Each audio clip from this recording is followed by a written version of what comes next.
Hey, Winn Dixie, can you hear me? Double checking all of my settings. Everything should be good because I checked them before I went live, but you never know. So I'm making sure of that. Um, so let me know if you guys can hear me in the chat. Good morning, Morty. How are you? Good morning. Good morning. Good morning, Mohammed Osama. How are you, friend? Can everybody hear me okay? Yeah, I'm good, Morty. I just want to check to make sure everybody can hear me. I don't know why I still have this up over here. Good morning. Somebody type yes if you can hear me, please. You can hear me. Thank you, Juan. Good morning, Sarah. Good morning, Witch.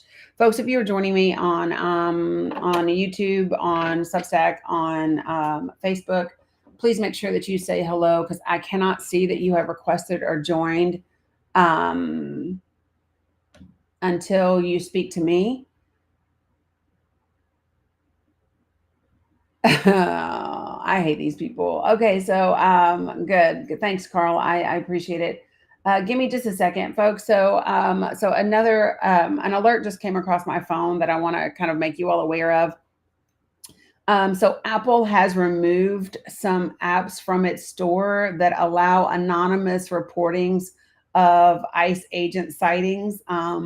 So how's that this morning? So Apple has removed certain apps from its phone that allows from its stores that allow anonymous reporting of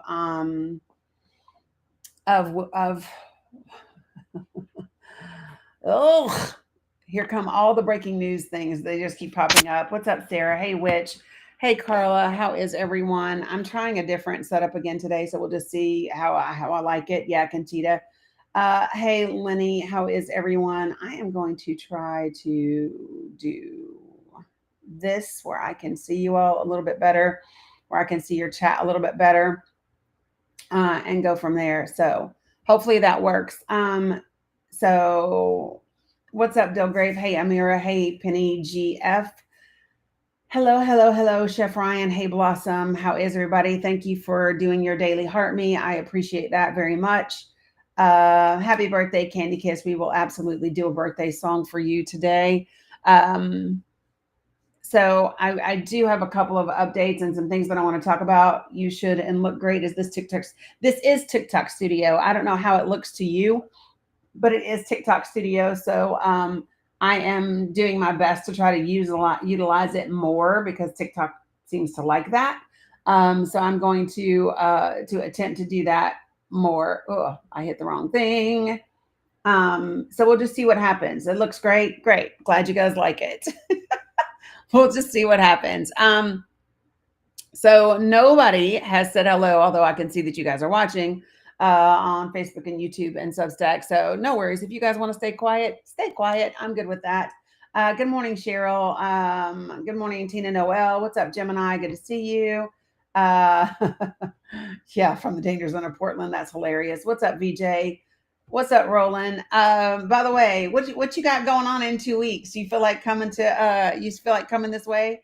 Shoot me a text and I'll tell you what it's about. Have I recovered, St. Bart? Whatever. Oh, good morning, Deborah. Thank you. Deborah says, hope you're doing well. Loved your speech at the Virginia Democrats meeting. Appreciate that very, very much. I've been sharing a little clips of it.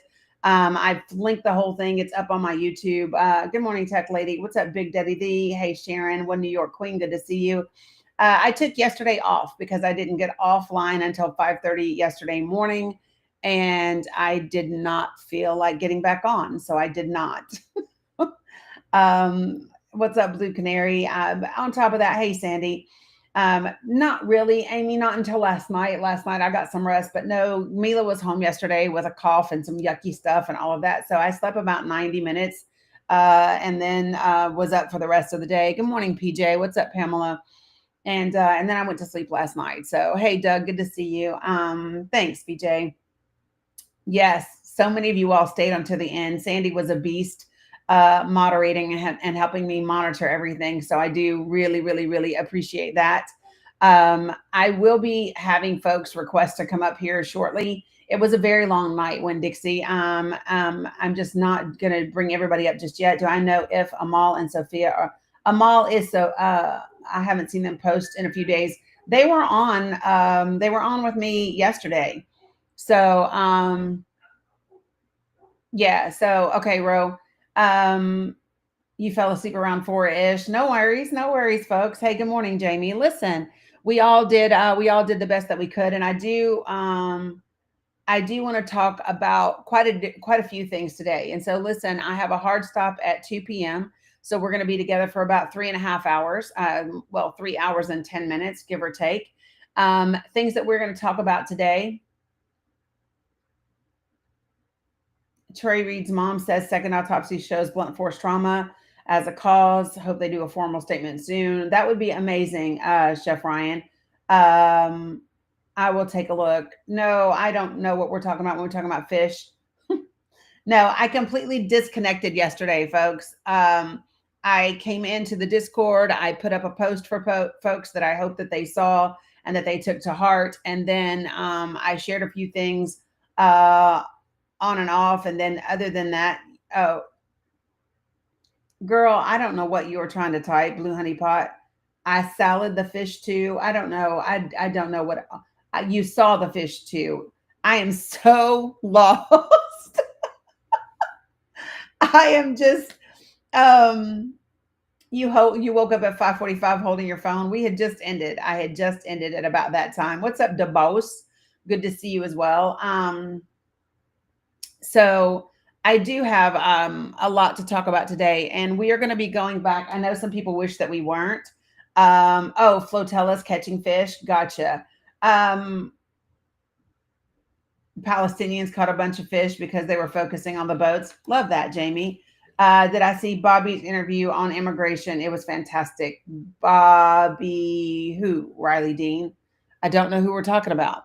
Y'all got to be specific. Y'all throw things out like I'm supposed to know exactly what you're talking about, and I don't. I don't know. I don't know what Bobby we're talking about. It's probably why you woke up. My voice stopped. Probably so. Probably so. Yes, I did know that they are not allowed to fish normally. They are generally pew-pewed from the ocean. Yes, they are generally pew-pewed from Israeli ships in the ocean, and they are not normally allowed to eat.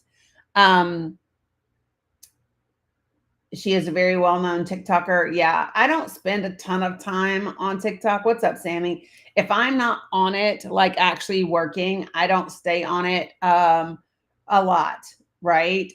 Because I don't have the bandwidth for it, to be quite frank. So things that I do want to talk about, I don't do the news either, Riley Dean. I don't watch the news. Like, here's what happens in my life, folks. I have news alerts set up on my phone. I get alerts like with headlines. I will peep them if I think that there's something that I need to see. If they are something that I really am interested in, then I will take that headline and I will go looking for additional information, usually the original documents, to get past all of the rhetoric of whatever the news is saying and their slant that they may or may not be putting on it. And then I determine what I'm going to talk about when I am live. Like, that's usually my life. I don't watch mainstream media. The outlets that I support NPR and The Guardian, one public radio, one private, right? That's that. So things that I am going to talk about today, folks, is in addition to talking about Gaza and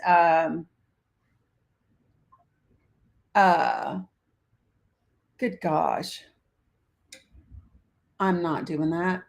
Okay, so I have my alert still set up. Yeah, no worries. Okay, so listen, so things that I am going to talk about for just today while we are on here.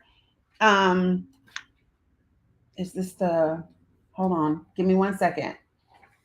Y'all know I'm a printer outer of things that I intend to talk about. And so I am 100% going to talk about some things that are happening. I'm going to talk about Palestine and Gaza. That's going to be a thing. I'm going to remind you guys about Project Esther, because that's important, combined with this new thing that Trump wants to pass, and I can't remember the name of it right now, but I will look it up in just a second. It's NP something something dash something. What's up, Nance? How are you?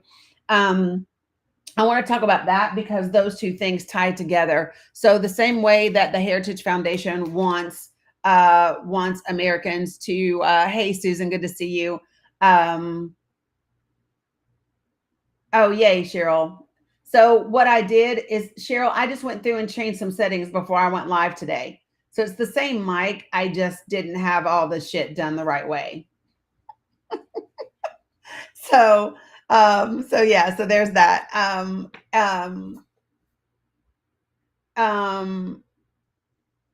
what's up? Okay, so listen, I'm going to talk about this and then I'm going to talk about the sound is very good. I love that. Great. Thank you, Flowerfish. You know what it is. NSPM 7. So I'm going to talk about NSPM 7. I'm going to talk about Project Esther. I'm going to talk about Gaza. I am going to remind you all that 45 civilian ships left yesterday, ships, boats, whatever you want to call them. They left from Turkey going to Gaza.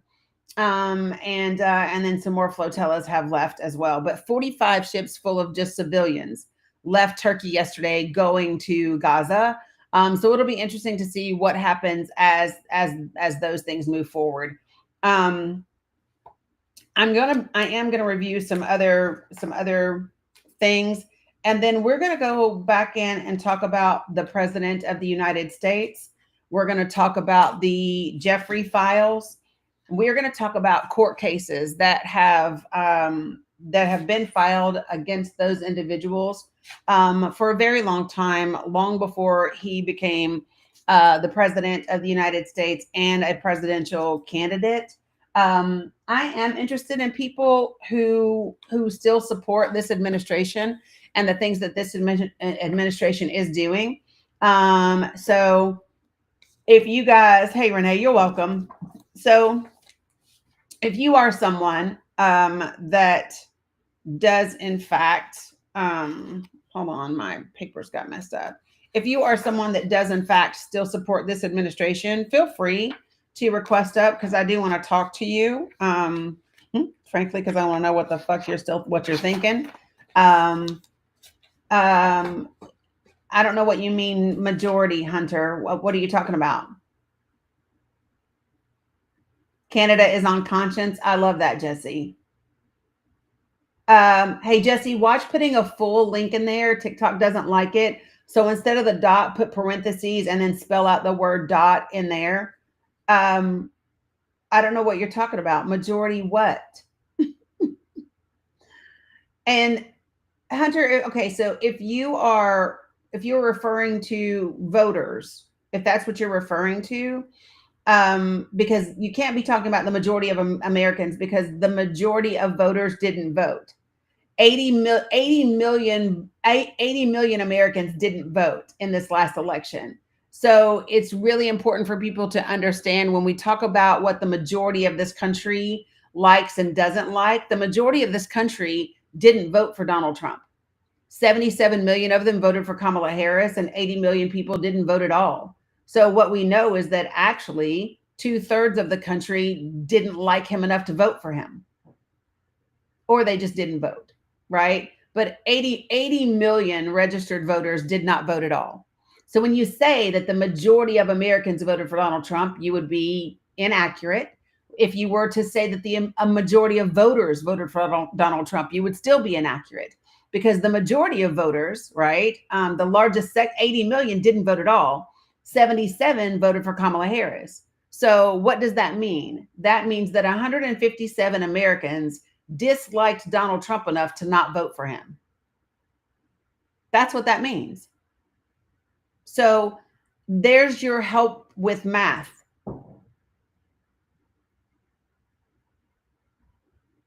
Just so that we understand. I know minority, majorities, averages, they can be, confusing for some people, but hopefully that helps. And if you want to discuss it, Hunter, you're welcome to request to join the panel. What's up, Teresa Pearson? Good to see you as well. when you say Democrats math, if you mean accurate math, you would be correct. But I know some Republicans that can do math too. Just apparently not you, Hunter. Because, okay, follow me. If you have 80 million voters that did not vote at all, and you have 77 million voters that voted for Kamala Harris, that means 80 plus 77 is 157. That means 157 million voters, right, did not vote for Donald Trump. That's what it means. Oh, and I'm sorry, it's actually 75 million for Kamala Harris, 77 for him. So it's 175 million, 155 million. 155 million did not vote for Donald Trump, and 77 million did. Those are just facts. And where I'm from, 157 is more than 77. It's not hard. It's not hard. And for the record, I'm not a Democrat. And I'm not a Republican. Good morning, Tara Love. Good morning, Teresa Pearson. Good morning, Thomas Griffin. Good to see you. Teresa, make sure that you are safe in Oregon, especially if you are in the Portland area, okay? You can't see the stickers. I don't know why. Hunter got quiet. Maybe because he got a calculator out, Stacey D. Maybe that's why. Hey, Alice, how are you? Yeah. So I'm just saying, listen, folks, I'm not interested in an argument between Democrats and Republicans because every single one of us is fucked right now. Did you hear what I'm telling you? I am not interested in an argument about Democrats versus Republicans because every single person is fucked at this moment. If you do not understand that when we have ICE agents rappelling out of Black Hawk helicopters, right, into a Chicago neighborhood, onto an apartment building, dragging people out of their beds in zip ties, like we're in fucking, WW3 or something in an American city. That's crazy. So just saying. This is a real issue, people. Total. This is a real issue. And the more that people want to be petty and make light of things and act as if it's not an issue, the more we are going to run into problems. You might want to stop trying to defend your team, so to speak, or your party, so to speak, and be talking about the actual facts of what's happening and the dangers that exist within it. Thank you for doing your daily heart me. Okay. So this is just the reality of where we are. Hey, Jayla. Right. Me either. Mariah, I wish that we were beyond all that stuff, but I don't know that some people are. I think some people were. So I know you are not talking about Obama. It absolutely tickles my soul when people come into my comments in 2025 to talk about Barack Obama, who has not been in office for damn near a decade. Y'all talk about Trump derangement syndrome, but I swear, either some of y'all have a serious man crush on Barack Obama or y'all have Obama derangement syndrome because y'all are stuck there. It's amazing to me. It just tickles me. Y'all wish you could wear a tan suit like he can. That's what it is. Y'all are hilarious.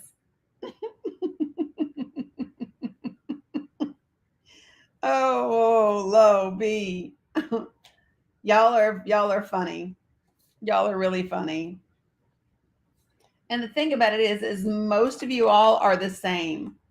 I could take every single one of these guys in the comments that they come in here saying those things, and all of you say the same things, you look the same, you sound the same, you have the same arguments or words that come out of your mouth because they're not really answered arguments, right?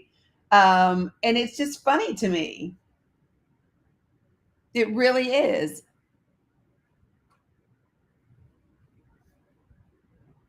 Yeah, Abraham. And that is it is very concerning that people have voter apathy and they are not turning out, right?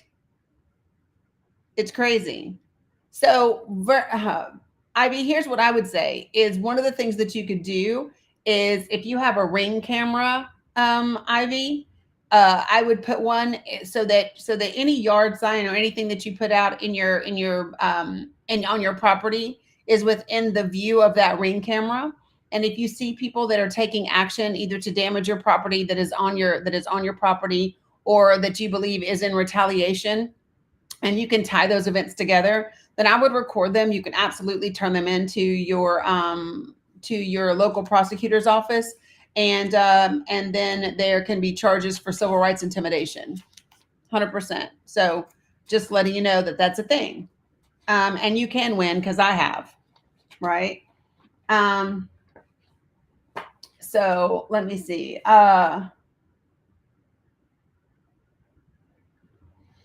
I'm trying to look.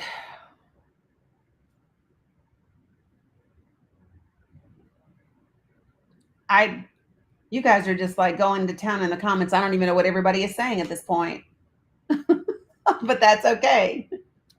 You guys remember what do we do with trolls? We thank them for contributing to the algorithm, and then we don't argue with them. We don't argue with stupidity. If Hunter was a fact-based big boy, he would have already requested to join my panel.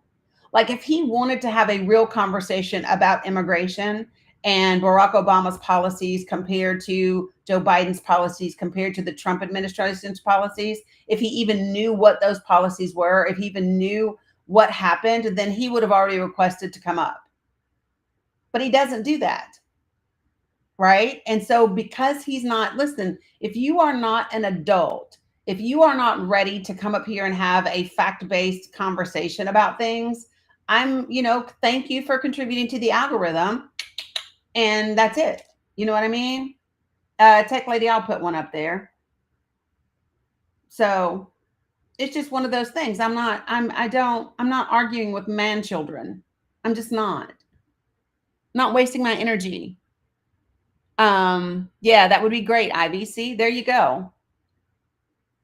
So I had an individual who was threatening me over comments that I made about a Republican county commissioner, and I mean threatening to do me harm, do my mother harm, do whatever, whatever. I took all of that communication that came through social media, all of it, and then I put with it the statutes for harassment, and then I put the statute for civil rights intimidation, since I was specifically told, right, and I sent it to the DA's office. And after I sent it to the DA's office, a grand jury was convened. I came and I testified. Detective came and he testified, and that person ended up convicted of a felony. Right, so now he can't vote anymore. There's more than one way to deal with people, um, and you just have to be smart about it and go from there. There are some people who have been emboldened by the current administration and by the language of the Republican Party and the GOP, right? And what I would say about those people, that's fine. You can feel bold, right? And you can absolutely reap the consequences of your behavior. Period. Right? It's not that hard to understand. It is not that hard to understand. And so what I'm going to do to start this live out, y'all can see I am pulling up information for people because we are going to talk about some of these court cases and things.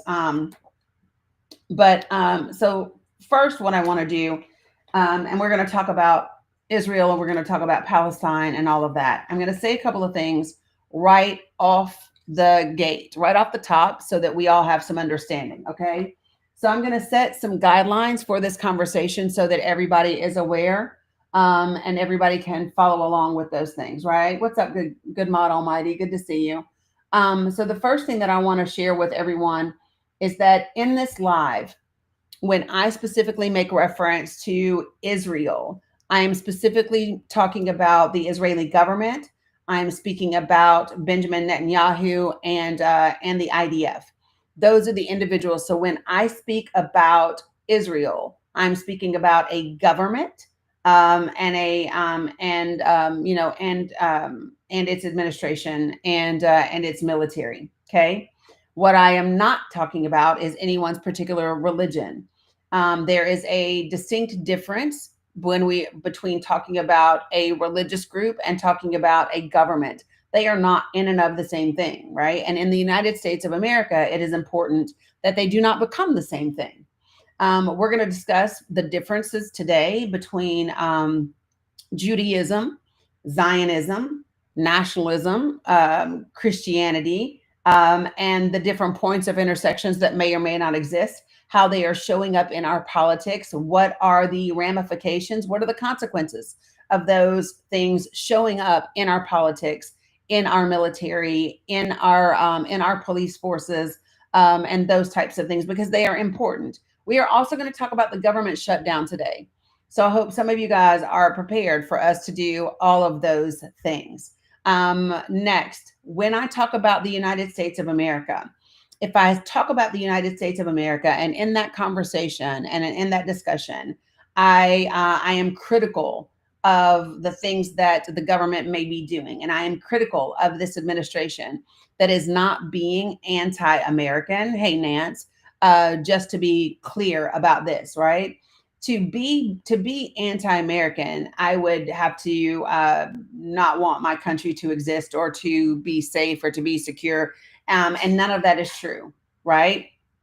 I 100% want the United States of America to be successful, to be secure, to be safe, and all of that. I also want the United States of America to be a place of equity, a place of inclusiveness, a place where every individual is valued and rights are protected.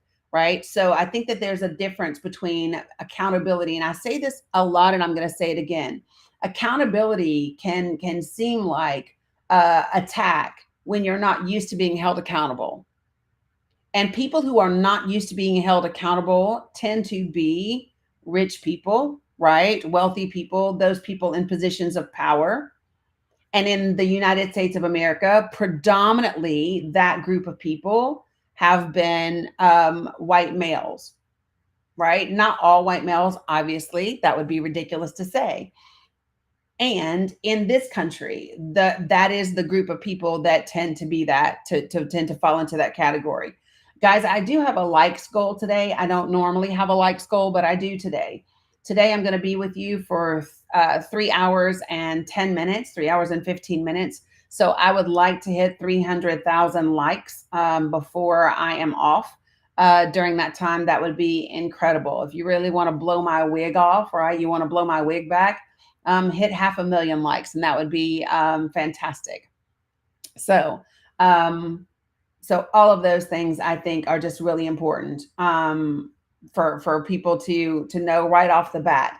Does anyone have a question or a comment about my distinctions that I have made? Right, Candace, if you want to blow my wig back.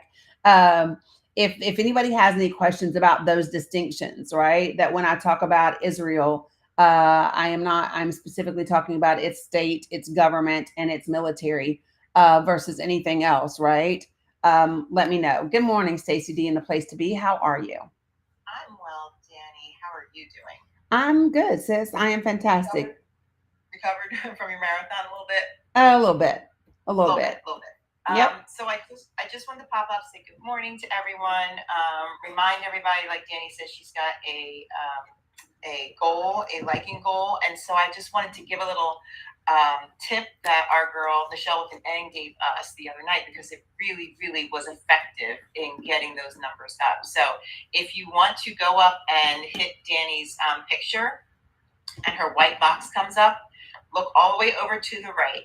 You'll see the little flag. Don't touch the flag. The flag reports the live. Don't touch the flag. But take your little eyes and gaze north just a little bit in that empty box, and you'll see a light and an empty and white outlined heart.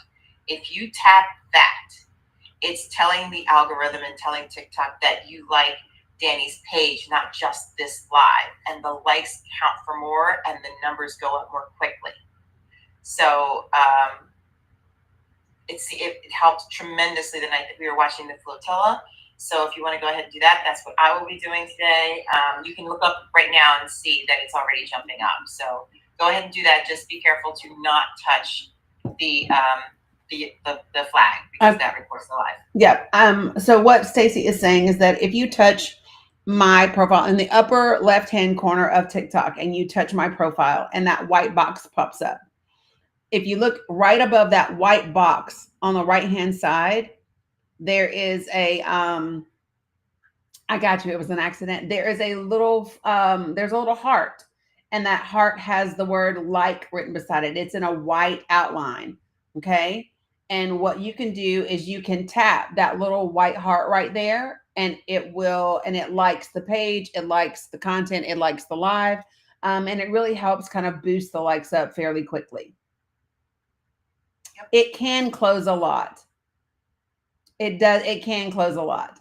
So you have to be a little bit more deliberate. You got to be very deliberate and maybe turn your finger to the side to make sure that you don't hit the flag that's below it. Okay. Oh, here he comes. Who? Titan. Oh. Son, I'm working. Look. Already. Hi, Titan. Already. Here, you want, oh my gosh. He wants a little FaceTime. Say hello to the people. Hi, big boy. Look at him looking at me. That look. I know. Thank you, Candy Kiss. Hey, Rosalind. Good to see you as well. Good to see you. Are you sniffing the mic for real, son? What? Yeah. So he looks like your Sage. Yeah, he's unimpressed. He's so funny because he's very in tune with Mama's feelings over here, and Mama has been slightly stressed a little bit. And so yeah, AJ and Wills, people were talking about that when I first got on. So yeah. All right. So again, yeah, see him. I did get him like a little warming blanket. Hey, Ivy, you're not on TikTok, but you totally agree with me on Israel. You have several friends there and elsewhere in the world in animal rescue, and they are appalled by the government there. Yeah, he is. He's a rescue kitty, Ivy. He's a neonatal rescue kitty. When I got him, he was 2 months old, and he was 2 pounds, 13 ounces. How about that? So appreciate you, Stacey D, and the place to be. Absolutely. You can drop me down. Look at that. We're already at 72.3. Let's go. Yeah, Hamlet. Love it. Okay, love you, girl. All right, so let me check all the other folks. I think it was trying to drop you and it didn't. Oh my word. Hold on. Okay, so somebody said that it's a little bit more difficult to see the chat like this. We'll play with it a little bit, folks, but I'm just kind of like, it is kind of what it is. I am going to, if you might want to check to see if you are in the request box.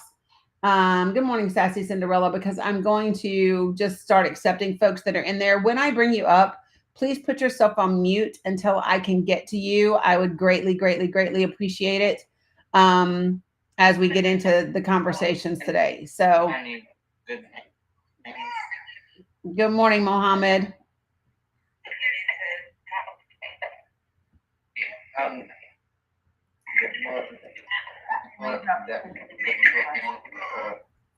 Oh, he's breaking up. He's got a bad connection. Good morning, my friend. Gotcha, Conchita. No worries.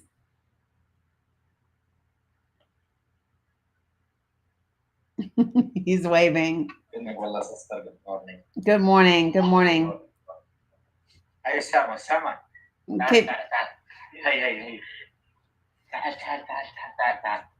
Oh. Gabi. Ikaw, sama. Hey,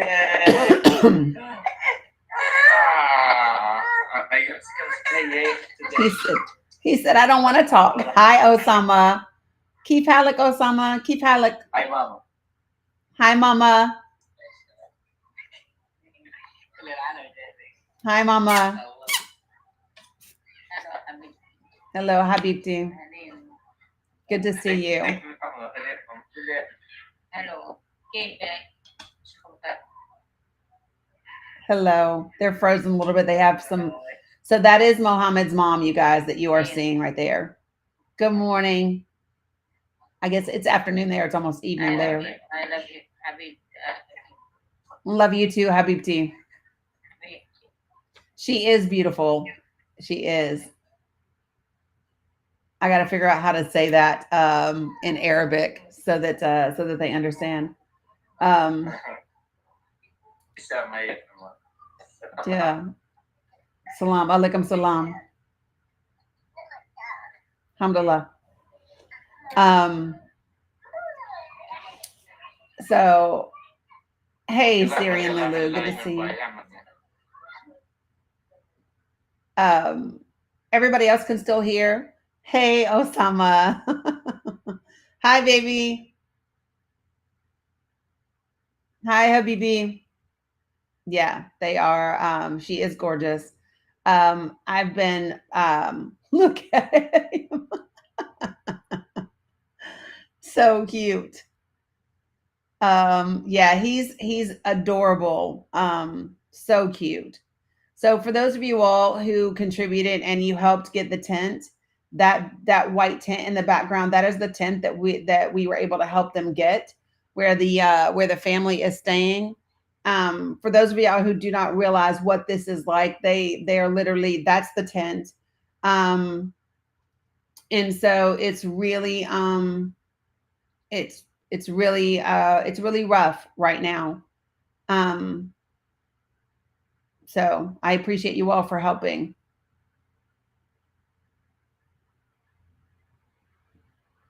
Muhammad, we can't hear you. Yeah, you're welcome. Yeah, they're love you, Allah. Hi, baby.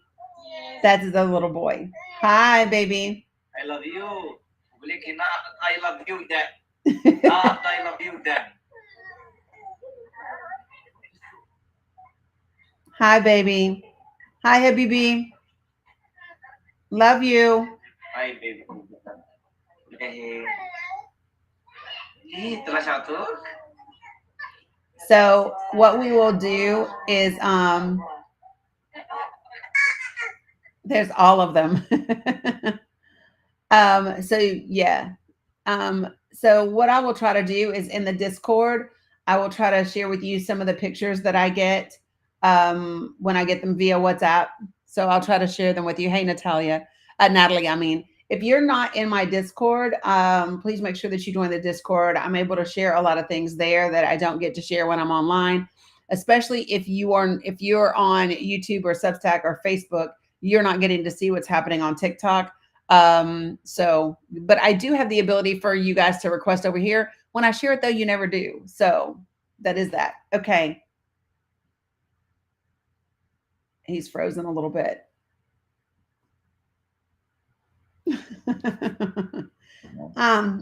Yeah, he is in better spirits today. Join on here, Big Daddy D. You just hit the request button. There's a pink and blue figures on the screen. You can hit that to request up, or you can hit one of the boxes that say request. Julian, good morning. How are you, sir? Oh, the Discord. If you go to if you are, what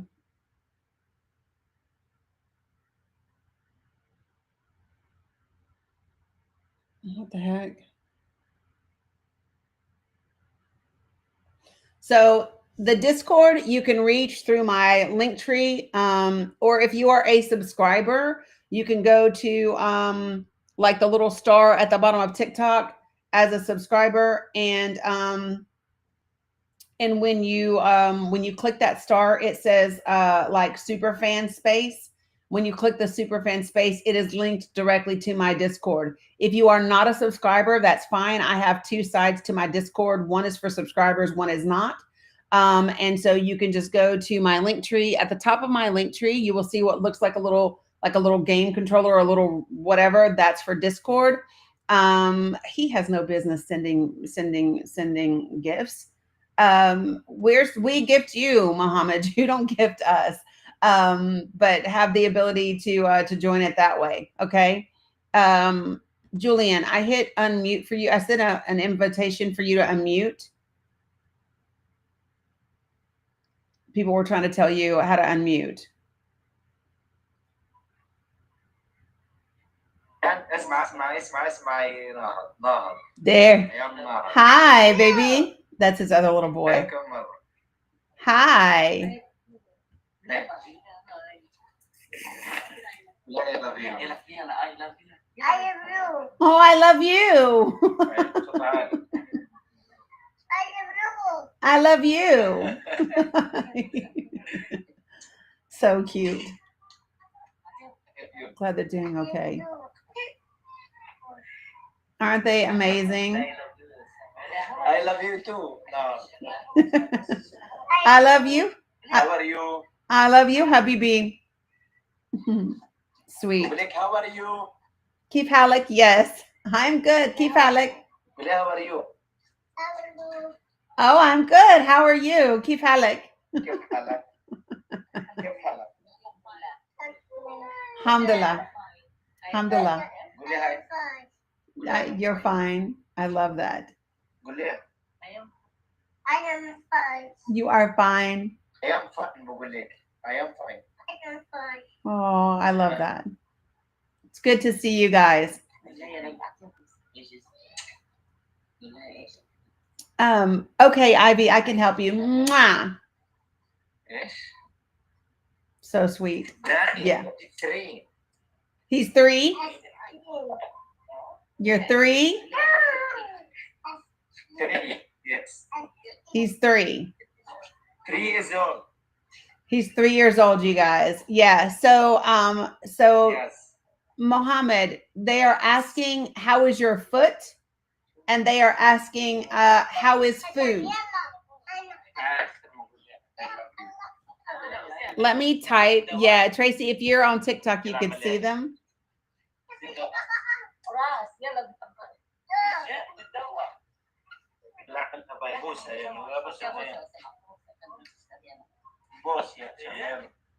Yeah.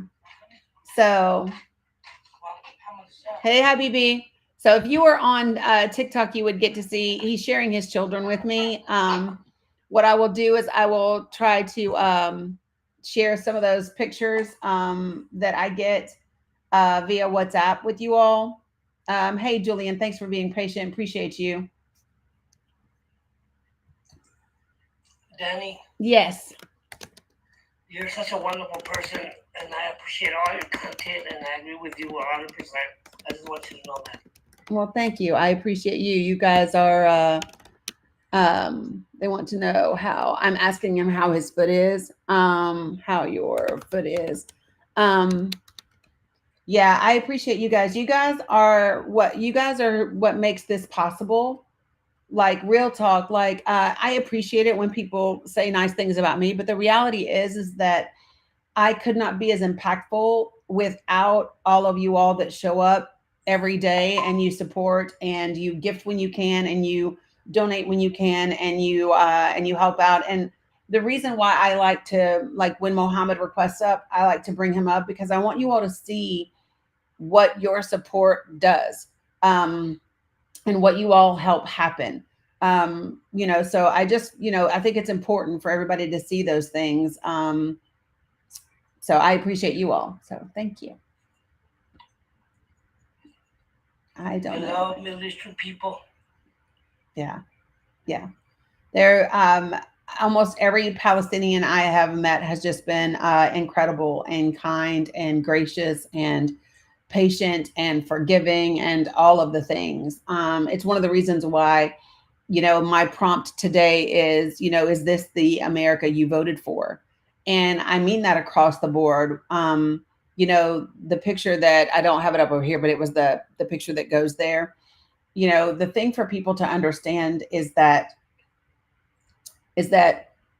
none of this is, and for me anyway, I don't find pride in being a country that appears to no longer have its humanity. I don't have pride in a Congress that is willing to shut down the government to not subsidize healthcare for people. You know what I mean? It's crazy to me. 100%. I feel the same way, Danny. Yeah. It's just to me, I don't believe that to the majority of us are.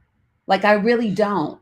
And so we've got to get to ourselves into a position where the will of the majority, because what we have right now, folks, and this is the part that makes it dangerous, okay? The whole reason we have three separate but equal parts of government is because that separate part and that equal part, that's how we have our checks and balances. And we appear to not have checks, we appear to not have checks and balances when it comes to the administration and Congress. And the concern that I have is about what the checks and balances when it comes to the court. And that's the place where we're getting into dangerous territory, because without that, we have very little pushback when it comes to Congress and the administration. So that's my biggest concern at the moment. Yeah, but I appreciate you much. Appreciate you much.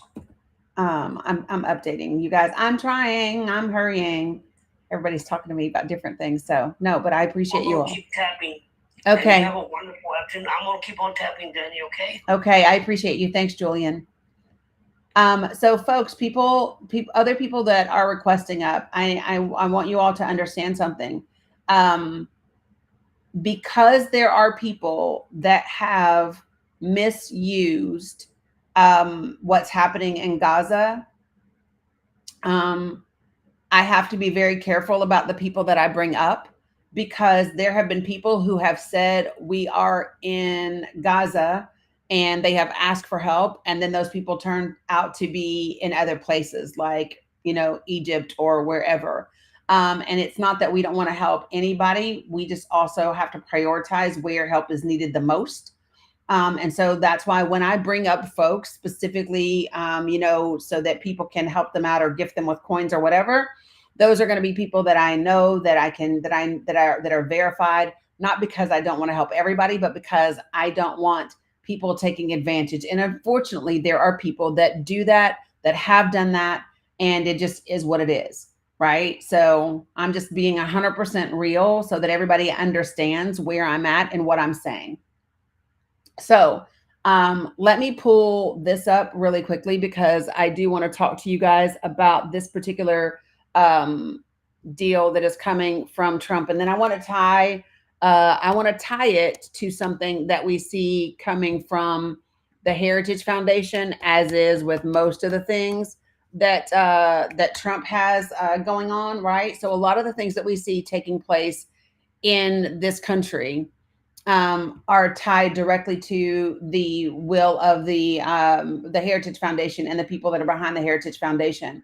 And so it's incredibly important, folks, for you to understand that. Before I dive right in, let me ask a couple of things. Hey, Mohammed. So this is our OG Mohammed OS, and then our baby Mohammed, which is Mohammed Osama. I am Muhammad Osama. I am Muhammad Osama Dani. I know. And Muhammad Osama Kahlut, Muhammad Osama Masr. Yep, you're Mohammed Osama. Yep, I know. And then we have the younger Mohammed Osama too. Muhammad Osama, يعطيك العافية حبيبي. They're talking to each other. Sama tu. I'm okay. How are you? Alhamdulillah, I'm okay. Alhamdulillah. Yeah. You sound tired. You sound still sick. Are you still sick? Yeah, Yeah. You sound like you still don't feel well. How's your family? Alhamdulillah, good. Good. Okay, good.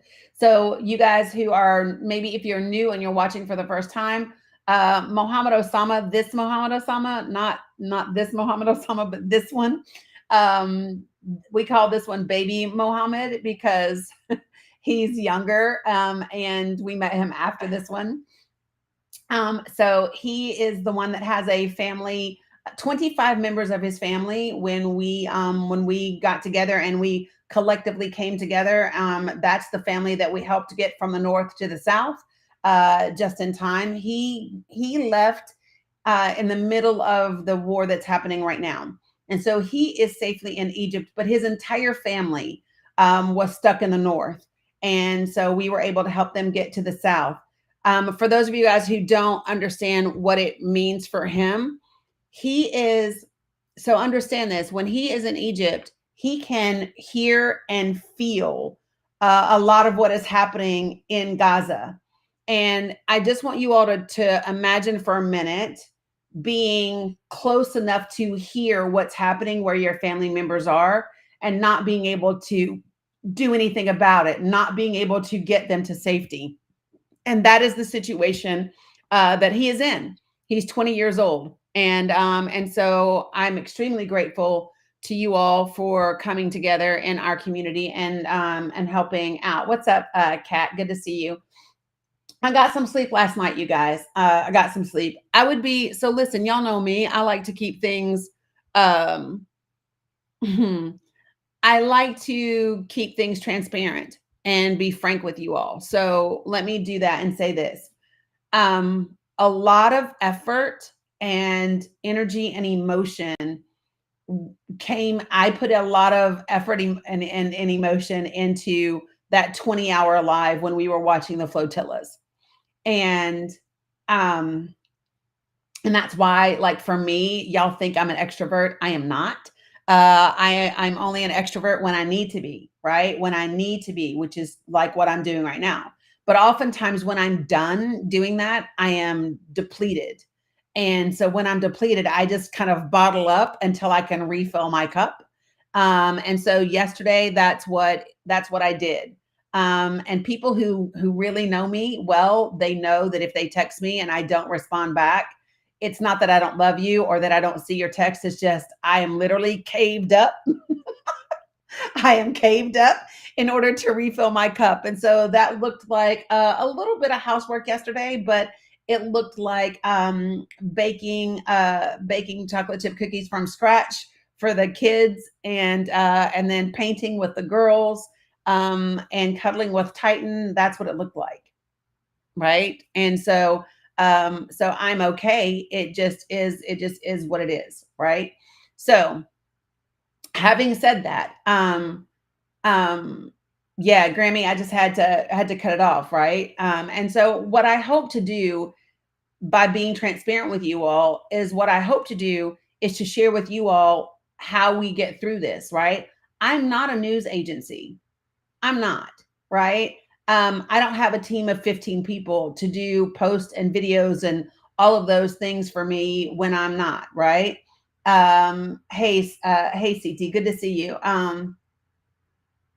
Gotcha. And so this is just I'm using TikTok Live Studio. But because yeah, I know I give out news, right? But what I mean by that is I'm not a whole team of people, right? And so I'm a real human being. And this is the thing that I hope to do is to be able to share with you all that it is okay to stop for a moment and refill your cup. It is okay to be transparent about how you feel about all of this. I'm going to tell you, I told my mother, I am angry. Um, I am angry, like legitimately, righteously angry that there are people that are in leadership positions that are causing harm to innocent people, right? Um, and I mean that with all of my heart. I mean that with all of my heart. Like I am pissed out. I am pissed off. I am pissed off that there are people that are sitting in positions of power that could do something that aren't doing anything. You follow me? Every single member of Congress that is sitting on their ass, I am angry with those people. You got it? I am angry with those people because they could be doing something. And there are so many of us that can't like have a direct impact on something who get frustrated. So we simply do what we can. And what I try to remember is that I just have to make the most of what I can in my circles. And so that's with you all. Hey, Eddie Phillips, good to see you. Um, and so what does that mean? I really want you all to start to think about what does that mean? And what does an action look like that is doable? And I really started to think about that because life is different for me at this point in time. And what do I mean by that? The way that my life is currently set up, I cannot, hey, Deuce is loud. I cannot pack a sleeping bag and a backpack and go plop my ass down in front of somewhere in protest and sit there for 257 days like I did in 2019 for against a medical monopoly. Like my life is just not set up like that. Right. I have a daughter. I have two daughters, but I have a daughter and her children that rely on me quite heavily for their day-to-day life. Right. So because I can't do that, then I have to look at what are the other things that we can do? What are the other ways that we can be impactful? How do we absolutely make a difference? So one of the ways that I make a difference, I know that I can't help every person in Gaza directly, but we have a handful, right?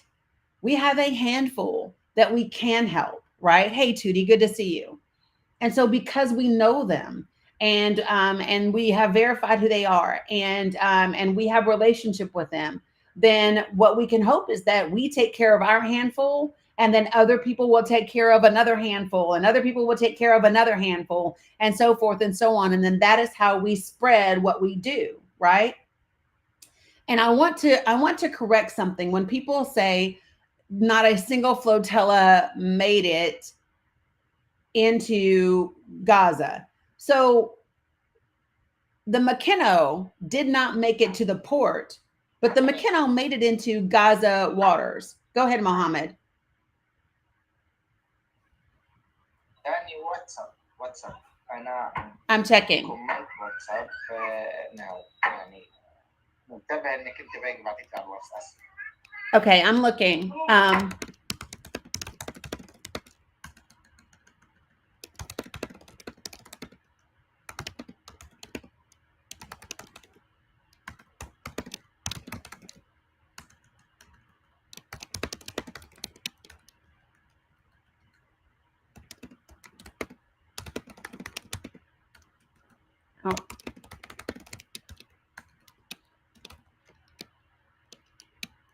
All right. So you guys told me to ask Mohammed about his foot. His foot, as you know, is really bad. He has a significant burn. It's a very severe burn in his foot that we know needs treatment.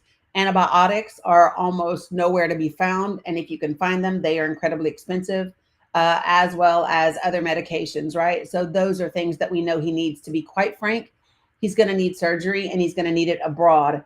I don't know what that process is. I know that there are some organizations that are helping, people get the surgeries that they need and the treatment that they need. But I just don't know what that looks like, right? So what we'll have to do is ask and find out what that looks like and how we can help. So that those are some of the questions that I'm asking right now. Is what does that medication look like for those of you all who go into my link tree and you see the links to donate directly to our friends, things that you may want to know right now.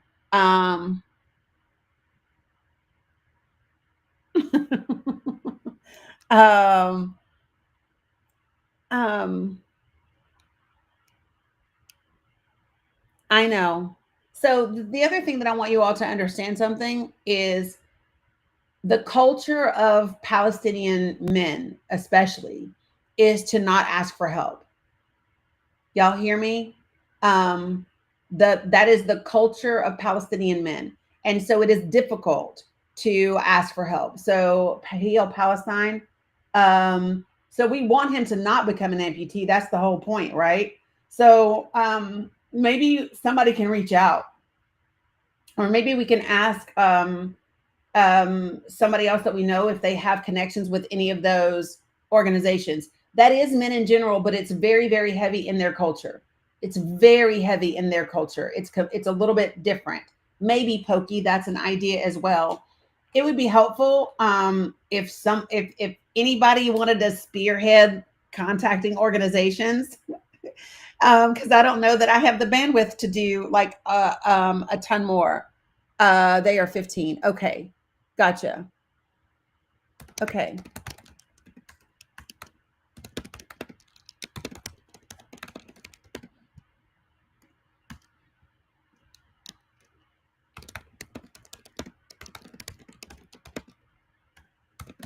Okay, so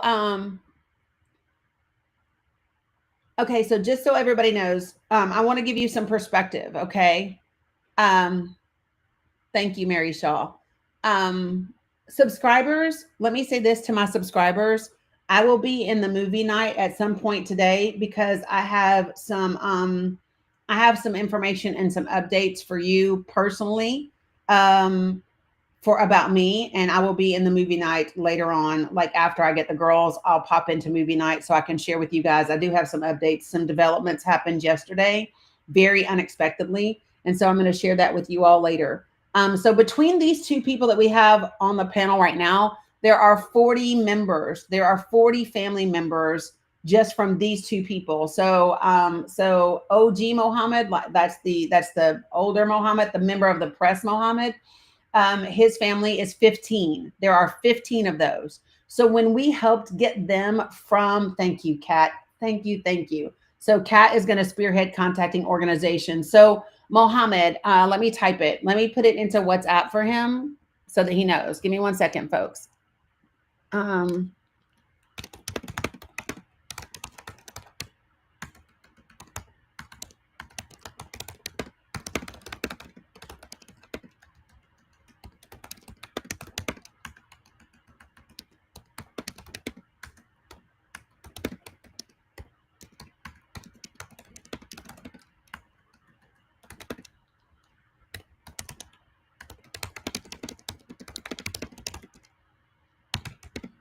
All right. So, okay. So I've let him know that. All right. So a couple things. When we helped Mohammed Osama get the Mohammed OS get from the north to the south, right? Salam brothers. That was 15 people, folks. Remember the picture that I sent you of that I showed you guys of the flatbed with all of the things on it? That was 15 people getting from the north to the south. Salam, Habibi. Keep Halak, the brothers.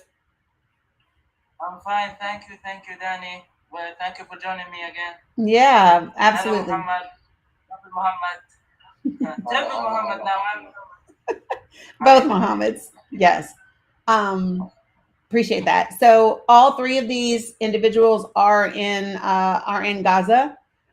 So if you have the ability to send coins, please do. Mohammed Osama, Mohammed, the left box. That's Mohammed OS. He is a Palestinian member of the press, and he has a family of 15 that we were able to help to get from the north to the south to get the tent and to help with some food. Okay, but there's 15 people that they're feeding, and as you saw, some of them are children. Several of them are children, as a matter of fact. So if you are donating directly through the links that are in my link tree, then that's what you know. And so right now, prices on food did drop a little bit over the last couple of weeks. So if you want your donations to go further, now's a great time to give if you can. Okay. Mohammed OS, which is the box that's in the middle. He is in Egypt, but the rest of his entire family, his brother, his mom, they are all in Gaza as well. And we were able to help get them from the north to the south. But that is, again, 25 people in that family who are going to have to eat. So again, if you have coins, if whatever, then give. They both have links, I think, in their bios. And then the same for the brothers. Okay, so he is for those of you who do not know, this is Amal's brother. So that's the situation. Okay.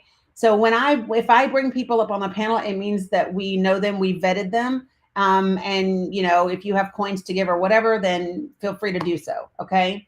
I want to talk about this deal with Trump. And I'm actually going to read something from the National Law Review. And the reason I want to bring this to you is because it directly ties into the Heritage Foundation's Project Esther. Now, if you are not familiar with Project Esther, please put a 1 in the chat. If you are not familiar with Project Esther, please put a 1 in the chat for me. PK Langley, you're not? Okay. Angel, okay. Lots of 1s. Okay, great. So I'm so glad you guys are letting me know, because what this does is it helps me go over information that maybe some people don't know. You said sorta. Okay, so let's go over it. So Project Esther, more like half. Gotcha. So Project Esther is by the Heritage Foundation. Y'all know me. I print stuff out so that I can read it. Jayla, 1. Okay. Jody, 1. Perfect. All right. So folks, this is really, really important. Because do you remember how when Project 2025 came out and everybody said, oh, that's not a real thing? Yeah, I do love a hard copy.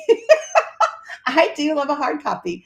But do you remember when, and you guys stay up on the panel while I talk about US shit, okay? Stay right where you are. Don't worry about moving. And then people can just gift you coins as they can. All right, so listen, when we talked about Project 2025, there was the Trump administration, had Donald Trump knows nothing about Project 2025. And what we know now is that the Trump administration has implemented a lot of Project 2025. And they continue to do that. And what you all need to understand about that is that continuously takes away the rights of American people. It just chips away at them little by little by little by little. And it's important that people understand that that's the real thing, right? I love a hard copy because I spend so much time on devices. I get sick of looking at a screen. And plus, I'm a highlighter girl. Like, I'm a read and highlight and circle it and be like, oh shit, it said that. Like, that's me. So the same way that people want to act like, hey, Linda, good to see you. The same way that people want to act like Project 2025 wasn't a real thing or it wasn't something to be concerned about. That's the same way that people are acting about highlighters for the win, 100%, Joan, about Project Esther. But Project Esther is very real, and it goes along with Trump's NSPM-7. So hear me when I say this. It's N as in Nancy, S as in Sam, P as in Paul, M as in Mary, the number 7. What's up, Miss Slim Shady? Okay. So it's important that people know this. So first, what I'm going to do is I'm going to cover the Trump version, and then I'm going to go to the part, because one is about American nationalism and the other is about Israeli nationalism, or Zionism, if you will. Okay. And so we're going to talk about those two things and how they go together. And I want you to be clear about something. Okay. The intersection of Christian nationalism and Christian Zionism is very real. And the component that holds both of them together, that is common, the common denominator, is Christianity. So if you are a Christian, I want you to hear something. I have no problem with Christianity, right? I was raised neck deep in church. I love me some Jesus. I'm good with it, right? What I am not good with, thanks to brothers, what I am not good with is Christian nationalism, nor am I good with Christian Zionism. And we're going to break apart the distinctions between those things, because we have to talk about how Judaism is different than Zionism, because they are not the same thing. And people want you to believe that Zionism is the same as Judaism. So if you speak against Zionism, you are speaking against Jews, and that is not true. And we're gonna talk about those distinctions, and we're gonna do it in a way that is fact-based, that, there might be some emotions in this, right? But it's not going to be anti anybody. Do you understand? I am not anti Christian. I'm not anti Jew. What I am is pro humanity, and I am anti anything that is being weaponized to take away the rights of people. So I'm going to say that part again. I am pro humanity, and I am anti anything that is being weaponized to take away the rights of people. And that shows up a lot today. What we find are different religions being weaponized. What we find is different government, different administration, different laws being weaponized. Yeah. So, and that is why I want to talk about when you say some of the names are confusing. That's exactly why I want to have this conversation, because it is confusing when they say, oh, well, that's anti Semitic. Before I even go, I'm not even going to talk about the history of that word. I don't have to talk about who brought up the word. I don't have to talk about who made up the word, what they used it for. I don't have to do any of that. What I want to talk about is what it is not. Do you know what it means to be Semitic? Semitic are people who speak particular languages, Semites, people who speak Arabic and different languages, right? So it is impossible. It is impossible for a Palestinian to be anti-Semitic. Why? Because they speak Arabic. You understand? Yep. And that's where we're going to get to the Esther Project, PK Lang. Absolutely. So, yeah, like really, Mia, it's just not possible. Right. And so I want to make sure that we talk about these things. So first, let me get into NSP-7. And I'm going to do a couple of things so that you know exactly what it is versus what the Trump administration says versus what it really is. And what I love about this is, do you know the articles that I'm going to read to you are not from mainstream media? The articles that I'm going to read to you, what's up, A-Money? Hey, sis. The articles that I'm going to read to you are actually law articles, because it's really important that we talk about what people who know the law think about things that this administration is trying to do, and what that looks like, and how that shows up, and what you need to be concerned about. Okay. And all of this is how you get members of ICE rappelling from Black Hawk helicopters into the city of Chicago on an apartment building. And the thing that some of you all need to really understand is, you might think, oh, well, that's okay because it's only about immigrants. Hey, Willie Young. And it's only about what? Make no mistake, the minute that they determine that you do not fit their definition of what it means to be pro-America, the minute that they determine that you can be a threat and they can fit you into a particular definition that they have, right, is the minute that they can rappel out of Black Hawk helicopters onto your fucking house. Do you understand that? So the bottom line is, you don't have to think, yeah, they did that in Chicago. So listen, you don't have to think. You can say, yes, we need to fix immigration. And there's a huge gap between fixing immigration and having ICE rappel out of fucking Black Hawk helicopters in a city in the United States of America. You might want to start to understand that your military, right, should not be on American soil. We are not trained to deal with American citizens. That's not what we're trained for. And we don't go to war inside of our own communities. I don't give a fuck what Donald Trump says. And hear me when I say that. I will say this out loud to anyone who is listening, and that is not anti-American. Do you hear me? That is not anti-American to say that. That is absolutely pro-America, because the Constitution is here for a fucking reason. We have not lasted this long with the Constitution that we have, okay, if that was anti-American. No, as a matter of fact, what this administration is doing is anti-American. What this administration is doing is anti-American. I'm not anti-America. I am pro-America. I am pro-United States of America. I am anti-fascist. I am anti an administration that violates the Constitution, weaponizes the judicial system, right? And corrupts the Department of Justice. That's what I'm anti. And that actually makes me the best advocate for the United States of America, because it's not about a political party for me. It is about the health and well-being of the people, period. And I want to share this with you all. If you all have not seen videos, did you know that there's a video of, no, taco bars, I haven't. So let me just say this to you all. There's a video of the president of France, Macron, and two other world leaders, and I can't think of their names right now. And they are joking, they are mocking, they are laughing because the one guy says to him, he says, "I'm sorry, I didn't thank you for helping Donald Trump,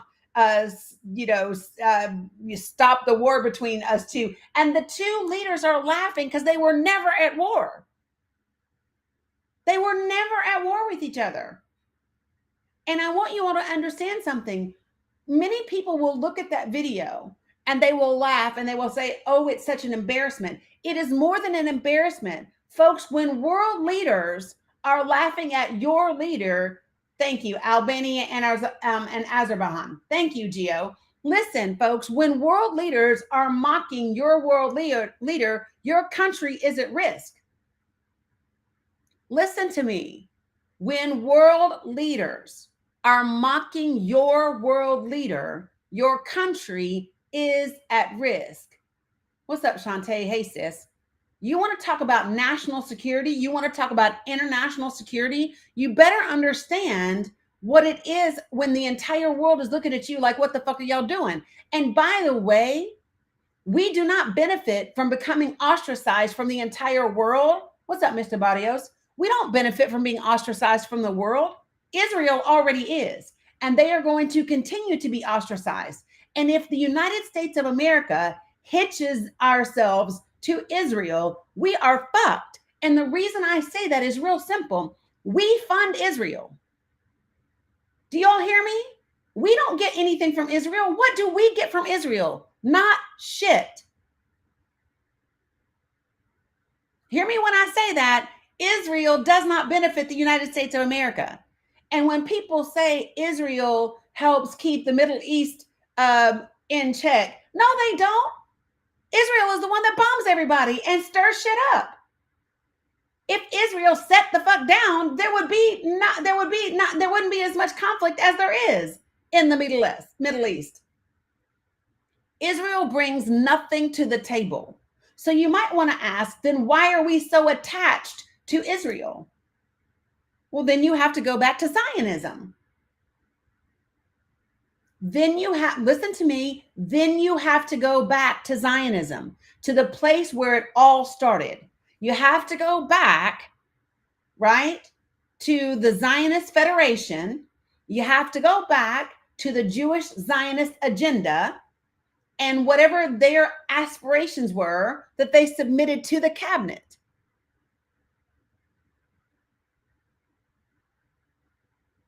You got it?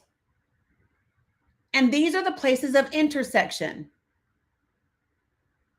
And this is why this is so important for everyone to understand. And I don't care if you have previously identified, notice I said previously identified as a Republican.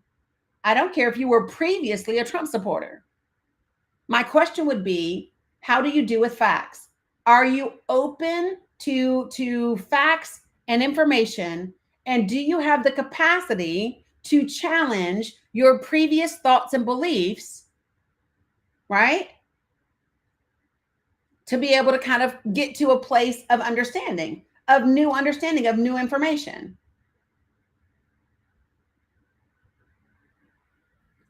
I didn't see it, AJ on Wheels. And let me tell y'all why I don't look at a lot of what Donald Trump says.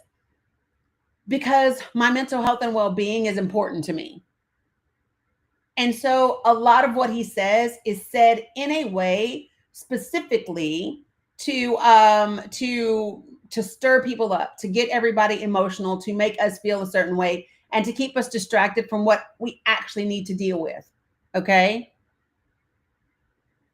And we have to stay on task and stay focused to what's actually at stake right now. Got it?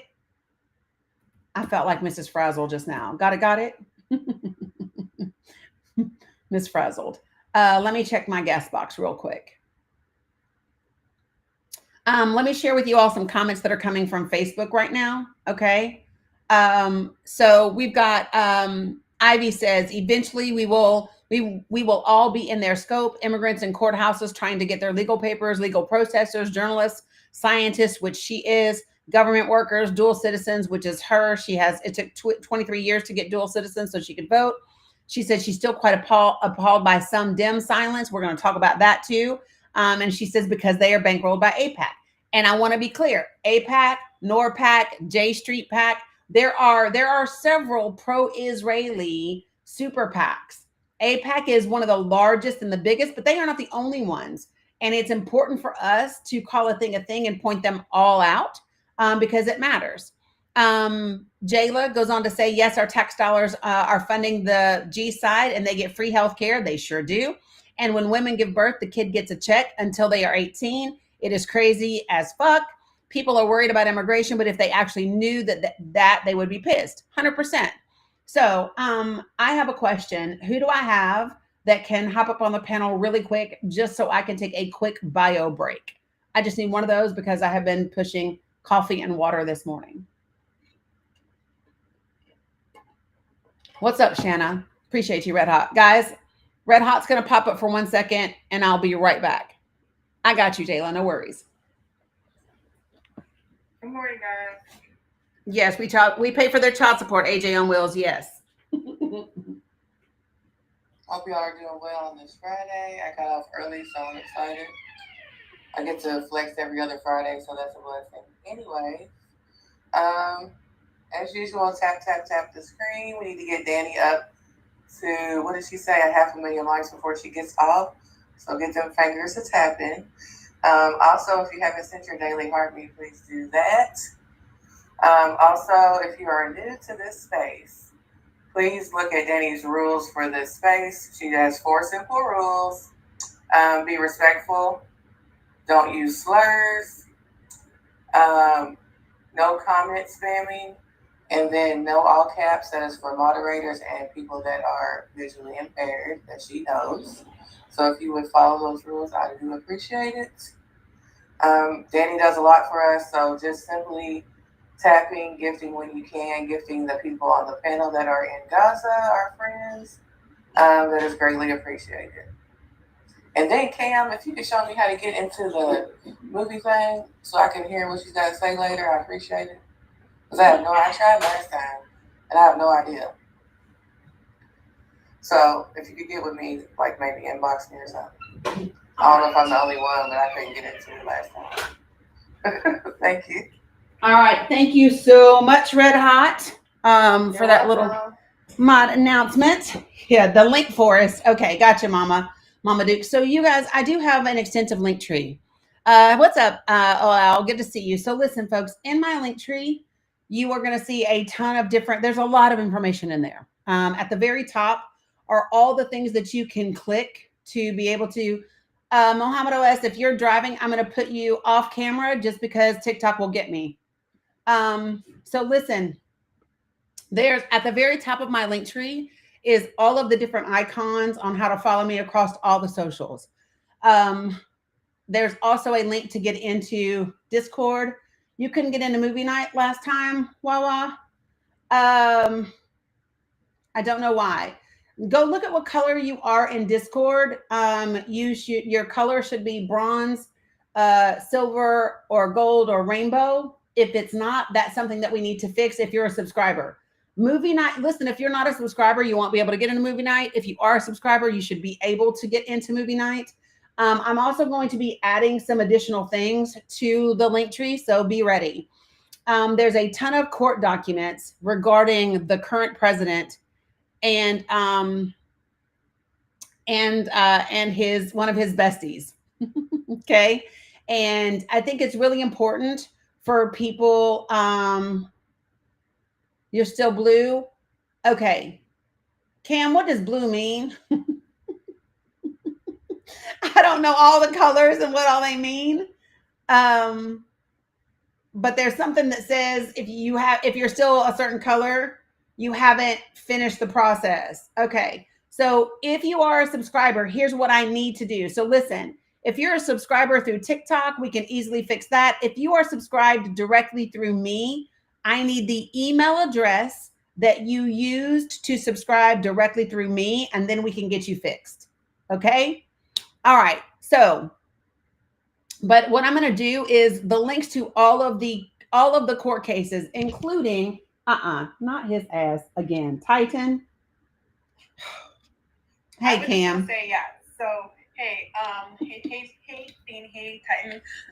Yes. If your name is blue when you write in the general Discord, and you know that you are a subscriber, if you are a subscriber through Danny, like, she needs your email address. So in order to not bombard Danny with a bunch of email addresses, feel free to message me and I could like send her 3 or 4 at the same time. That would be very convenient. So just to reiterate, if your name is blue in general Discord and you know that you are subscribed directly through Danny via PayPal, send me your email address like right now and we can kind of get it figured out. And I will send those to Danny. And I will send her 2 or 3 at a time. If you are a subscriber through TikTok and your name is blue, then that means you can just message me and I'll just add the bronze tag for you. But typically, I actually don't see the little gold star right now, which is weird. I don't know if that's because I'm doing TikTok live or not. Oh, maybe because I didn't see it. I'm doing the live studio. Yeah. And so I don't know if that makes a difference. Yeah, I mean, I can manually add people's badges, but I definitely need to know that you are subscribed to Danny on TikTok. But yeah, so are you gonna be live for a little while, Danny? Yep. And I just clicked this. I just clicked the super fan thing. I can check people while you are live. So I will say if you were subscribed to Danny via TikTok, not directly to her, but via TikTok, just tag me on Discord. Like, you don't even have to message me. Just say, I should be bronze or whatever. So I can just add people's badges right now because I know people want to listen to you for a movie night and they want to hear what you have to say when you get off. Yeah. So I will just do that right now. So if someone knows that they are subscribe to TikTok, then just go ahead and just let me know in general right now, and I will give it to you. Okay. Sweet. Thank you, Cam. Okay. Love that. Yeah. How do you know if you're bronze or not? When you're writing in general Discord, you can tell by your name. So if your name is blue, then you are just like general side. But if your name is like, it's like bronze and gold kind of look similar, but either way, your name should be like a bronzy. Okay, bronzy gold color. Okay. Yeah, if it's hopefully blue. That makes sense to everybody. Yeah. But hopefully that makes sense to everybody. But definitely, if you know your name is blue, showing up blue, but you know you subscribe to Danny in some way, let me know. Yes. Okay. Okay. Cool. Okay. That's it. So sunflower fish, just message Cam and she's going to help you. So listen, and here's the thing: we know that. So yeah. Yeah, of course, Kat, on both. Yeah, you have 2 accounts. You can be a sub on both. That's fine. Yeah, because you're subbed on both. I'm gonna try to do that right now. And okay, appreciate it. The people who are sending me their email addresses, I probably can't verify you without Danny. But you just send me the email addresses and I'll get you taken care of. Yeah, exactly. Yeah. Yep. I just mean before movie night. Sweet. Is what I meant. Sweet. Yeah. Okay. Got it. Okay. Thank you very, very much. Okay. So, thanks, Cam. Hold on. It'll let me drop you in a minute. It just does crazy things. Julian, did you mean to request back up? I'm not sure. I think I got you, the brothers. Cam, I got you. Salam. Welcome back. Okay, so things that I want you'll message her, Linda. Okay, great. Perfect. All right. So listen, now what I want to do first, you're gonna have to move, son. You're gonna have to move. I got things to do. Okay. Thank you for the heart me. You guys are absolutely doing what I asked in terms of likes. That's amazing. I have 2 more hours on here. And the original goal was 300,000 likes. We're gonna crush that. Do you think that we could hit 500,000 likes? Say what? We want an easy million likes Inshallah. Okay, so listen, let me give it to you. All right, Titan, you got to go now, hon. I got to work. Move. I know. I'll be so glad. I got him a little like warming thing to hopefully help keep him off of me and my computers when I'm working. All right, so listen, I want to talk to you guys right now about NSPM-7. So if you want to take notes, this would be a great time to do so. We're going to talk about NSPM-7. That is from the Trump administration. We're going to also talk about Project Esther. And then we are going to, he's back, make a distinction between Christianity, Judaism, Zionism, Christian nationalism, and Christian Zionism. Those 5 things, we need to start to make distinctions around it so that we can have responsible conversations that allow us to create spaces of understanding, even if we don't have agreement. We don't have to agree on everything, but we absolutely have to have some understanding as to what the words are that are being used, because those words are being used to create division and confusion. And so it's important for us to get some clear understanding about things because they are not the same thing. Got it right, Candy Kiss. He said, Titan said, I'm going to sit right here. And he is. His little fattest is right here. I don't know if y'all can see him. See? Right there. You watched me until. So listen, this is so for everybody that wants an update about the flotillas. Here's the reality, okay? There were 44 ships that sailed. 2 of them were support. They were legal support. And that left 42 going in. All of them were either intercepted or assumed intercepted. However, the distinction to be made is that the McKenna made it all the way into what is considered Gazan territory, Gazan waters. And that is the furthest that a flotilla has gotten in the last 20 years. Also, and maybe some of my friends in Gaza can let me know, there are people that are saying because Israel was so focused on the flotillas, Gazans got to fish. I don't know if that's true or not, but maybe that did occur. And that I will also tell you that yesterday, 45 civilian boats left from Turkey going to Gaza. So we can talk about that a little bit more as well. Okay. All right. So, right. Just saying. All right. So let me tell you, I'm going to read this for you guys and get going. As a reminder, everybody that's on the panel is in either is in Gaza themselves or the box in the middle. He is in Egypt with his entire family, including his brother and his families. They are in Gaza. 15 family members over here, 25 over here. The brothers is also Amal's brother, Sophia, that you see. So all 3 of them benefit from coins and things like that. So first, what I want to do is I want to read you what the White House says. And listen to me, you all. It's really important that you pay attention to how they frame language. Okay. So listen at which by the way, can we also wait? Somebody, I need to make a note so I can talk about this. Oh my gosh.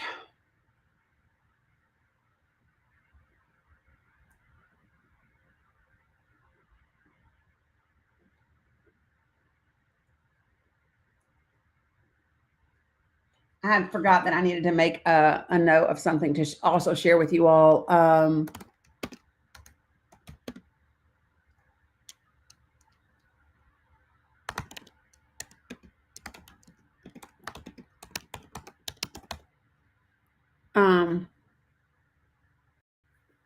Yeah, this is really important. So I'm going to get to this in a minute. Okay. All right. So first, let me start here, and I'm going to read to you what the White House says. Here comes my other friend. Salam Bilal. Aziz. Good to see Aziz as well. Keep Halak, Bilal. Hello, how are you, Danny? Are you fine? I'm good. How are you? Well, I am so happy. Wallah. I am so happy to see you too. Yeah, so these are so Bilal is also a Palestinian journalist that is part of our Danikin family. Danny's Arabic. I'm getting there, Syrian. I'm getting there. A little bit. Yeah. So thank you, Carla. So again, all four of the panelists are in Gaza. All of them have families. I believe Bilal has 3 children. I'm trying to think. Who's my other? Why can I not think? Raja has. Is it Bilal? You have 3 or 4 children. I get Bilal and Raja's children mixed up. One of them has 3 and one of them has 4. You're in France now, Aziz? Yeah. Thank you, the brothers, for saying keeping tapping. All right, so listen, I'm going to read it to you. Countering domestic terrorism and organized political violence. So anybody that would read that title would think, oh, that makes sense. That's smart and whatever. But it is not at all. It's a problem. And they like to use words that we would think mean something, but they're using it to mask something else. Okay. So listen to this. It says this is called the National Security Presidential Memorandum / NSPM-7. This is the memorandum for the Secretary of State, the Secretary of Treasury, the Attorney General, the Secretary of Homeland Security. The subject is what I just said: countering domestic terrorism and organized political violence. Say it again. It is NSPM-7. And here's what it says: by the authority vested in me as president by the Constitution and the laws of the United States of America, I hereby direct the following. And this is important that everybody hears what I'm saying. Okay. Hold on one second. So let me just make Bilal bigger for a second. He's probably still outside one of the hospitals in Gaza. That's where he has been covering news in Gaza. So you can see he's outside of one of the hospitals in Gaza. And so he works as a Palestinian journalist. That's how they take care of their family. Mohammed OS, you know Mohammed Zanin? He sounds like he knows him. Mohammed OS, do you know Mohammed Zanin? Yes. Okay. Yes. Okay. Yes, Mohammed Zanin, yes. See how that works? I have to ask, and then if the answer is yes, then I will bring them up. Okay? Yeah, I got to check first. Come on. All right, so listen to what it says, okay? And you guys can stay on the panel while I cover the rest of this information, okay? Salam, Mohammed Zanin.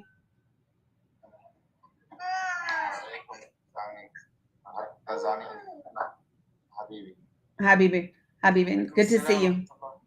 Keep halak. So if you listen to what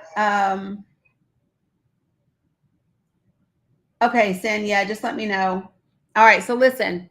Section 1, it says heinous unalivings and other acts of political violence in the U.S. have dramatically increased in recent years. Even the aftermath of the horrifying unaliving of CK, some individuals who adhered to the alleged shooter's ideology embraced and cheered this evil unaliving while actively encouraging more political violence. I don't agree with any of that, right? I don't agree with any of that, but I'm going to read it first. Good morning, Hiba.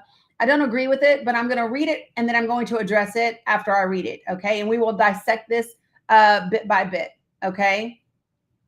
So it says this was preceded by the 2024 unaliving of a senior healthcare executive. Now, let me tell you what I have a problem with. I have a problem with us aligning that healthcare executives unaliving with domestic terrorism. I have an issue with that because there are many executives and many business people that get unalived on a regular basis. That does not make it domestic terrorism. That does not make it because there's a specific definition for domestic terrorism, and we're going to talk about what that is and what it is not. You got it? Because I don't like the use of words that are not accurate. And then I think your voice is so low. My voice is so low. Can you hear me now? We can't hear you clearly. Can you guys hear me? Yeah, yes, I can hear you, but your voice is low. I think it might be you. I think it's you that can't hear me.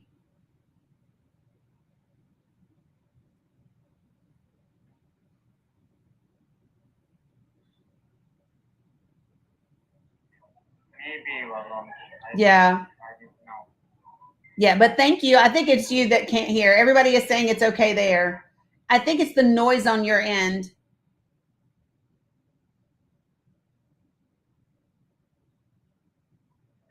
Okay. I bought airport now.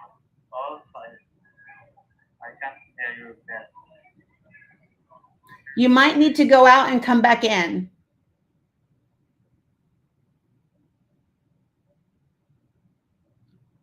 Yeah, we can hear him well too.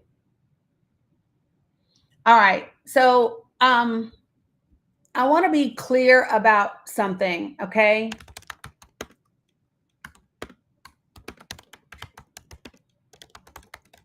So there's a specific definition about domestic terrorism, right? And it's important that people like kind of know what that is and what it is not. All right. So I'm going to give you exactly kind of what this looks like. So domestic terrorism, and this is the definition by the FBI. I am reading it from the FBI's website. And for those of you all who might be concerned about the fact that it's from the FBI's website in 2025, this document was written in November of 2020. Okay. Before we got to where we are right now. So listen to this. So domestic terrorism for the FBI's purpose of it's referenced, it's US code, and it's US code, it's 18 USC 2321-5. And it's defined as this. Can you look at my moderator settings on TikTok? Who's asking me that? It just went really quick. Cam. Girl, I think. I know I could a second ago. I remember I did it somewhere on here. Hold on, y'all. Let me see.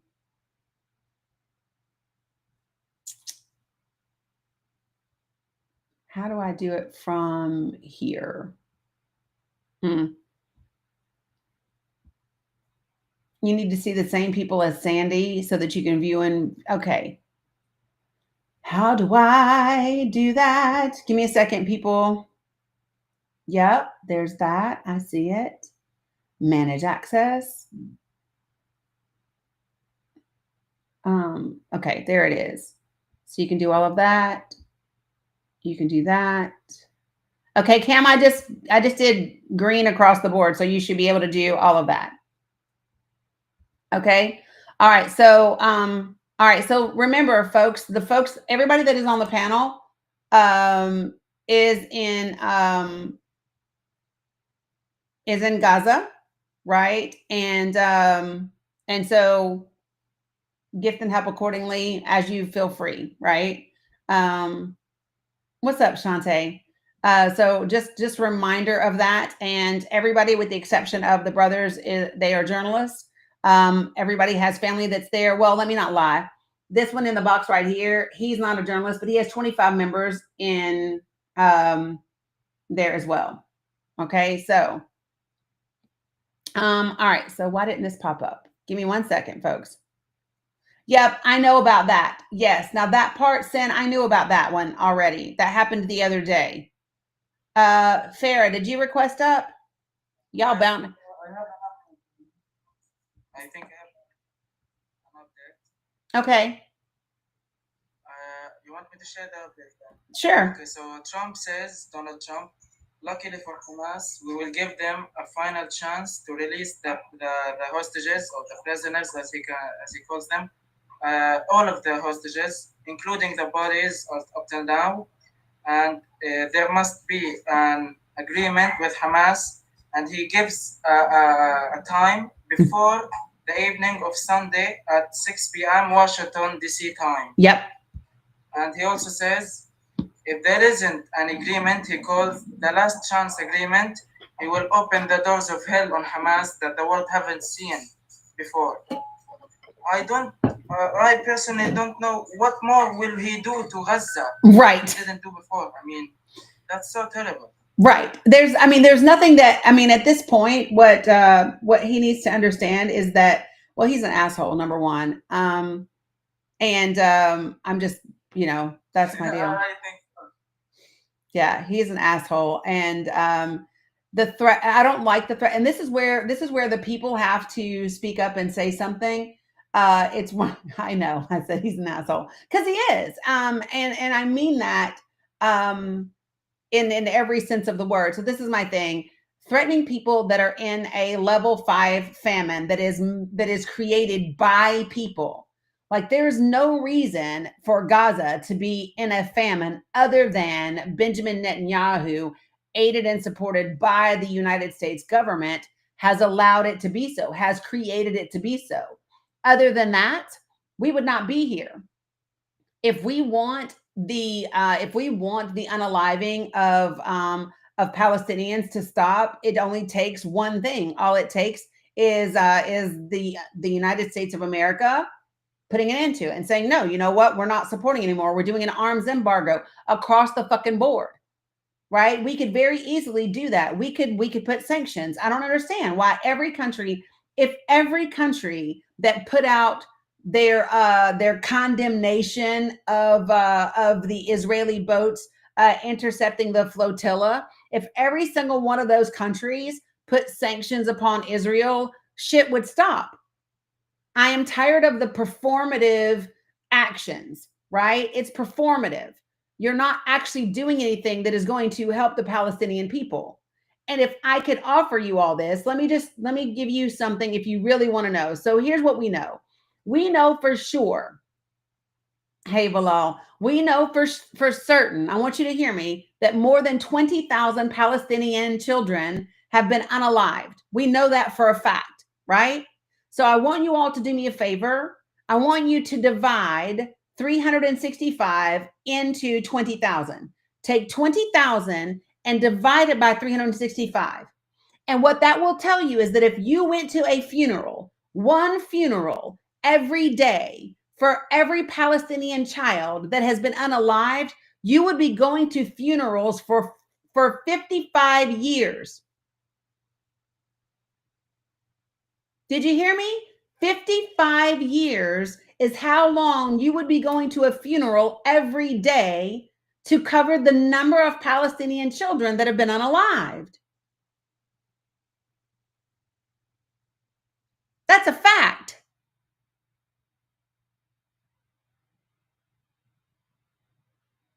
Yeah, take 20,000, divide it by 365. The number is 55. And that is just the children. That is just the children. And so if I could, hold on, I'm going to pull up some words really quickly that I want you to hear. Thank you, Titan, for getting down.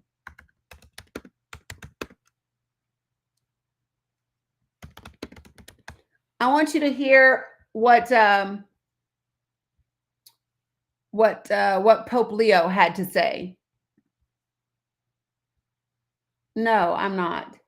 Have you all noticed that anytime you try to go to CNN now, they have these new legal terms legal things they want you to agree with? I'm not agreeing to shit. CNN can kiss my ass. I'm not doing it. I'm not doing it. I don't trust them enough to do it. No, thank you. So listen. So give me a second so I can. All right. Listen.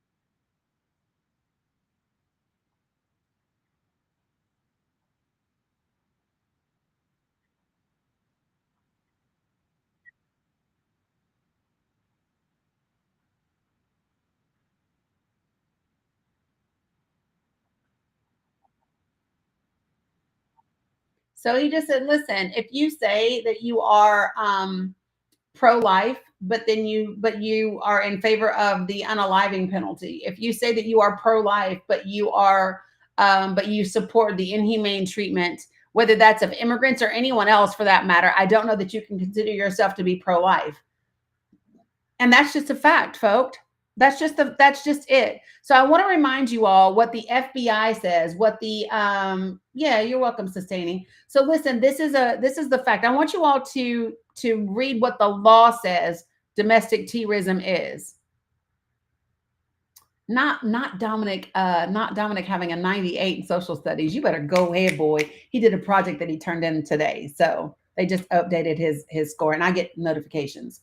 Right. So listen, so here's what it says. Domestic terrorism is, quote, and this is from the law. It says involving acts dangerous to human life that are a violation of the criminal laws of the United States or of any state, appearing to be intended to. And this is the part that is really important, you all. It has to intend one of these three things.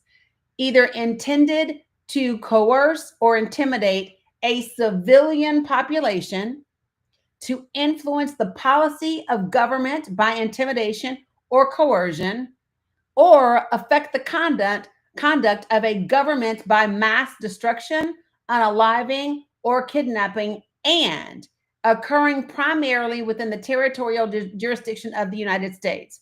This is a definitional statute, not a charging statute. Listen, we talk about the threat these actors pose as the domestic terrorism active threats, but there are different categories.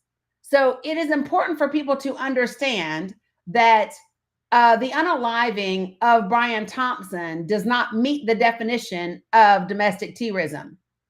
That's my grandson sustaining a smile. So for those of you all who might be new to me, I have 3 grandchildren that are with me quite a lot. My daughter works 2 jobs. And so my oldest grandson, he's in middle school. He's 11. And my oldest granddaughter, who's the middle child, is 8. And then the last one is 4. Will this be in Discord? What? Be in Discord? You mean I'm not sure what you mean. Yeah, he's a man child, Christine. So when Donald Trump puts out this,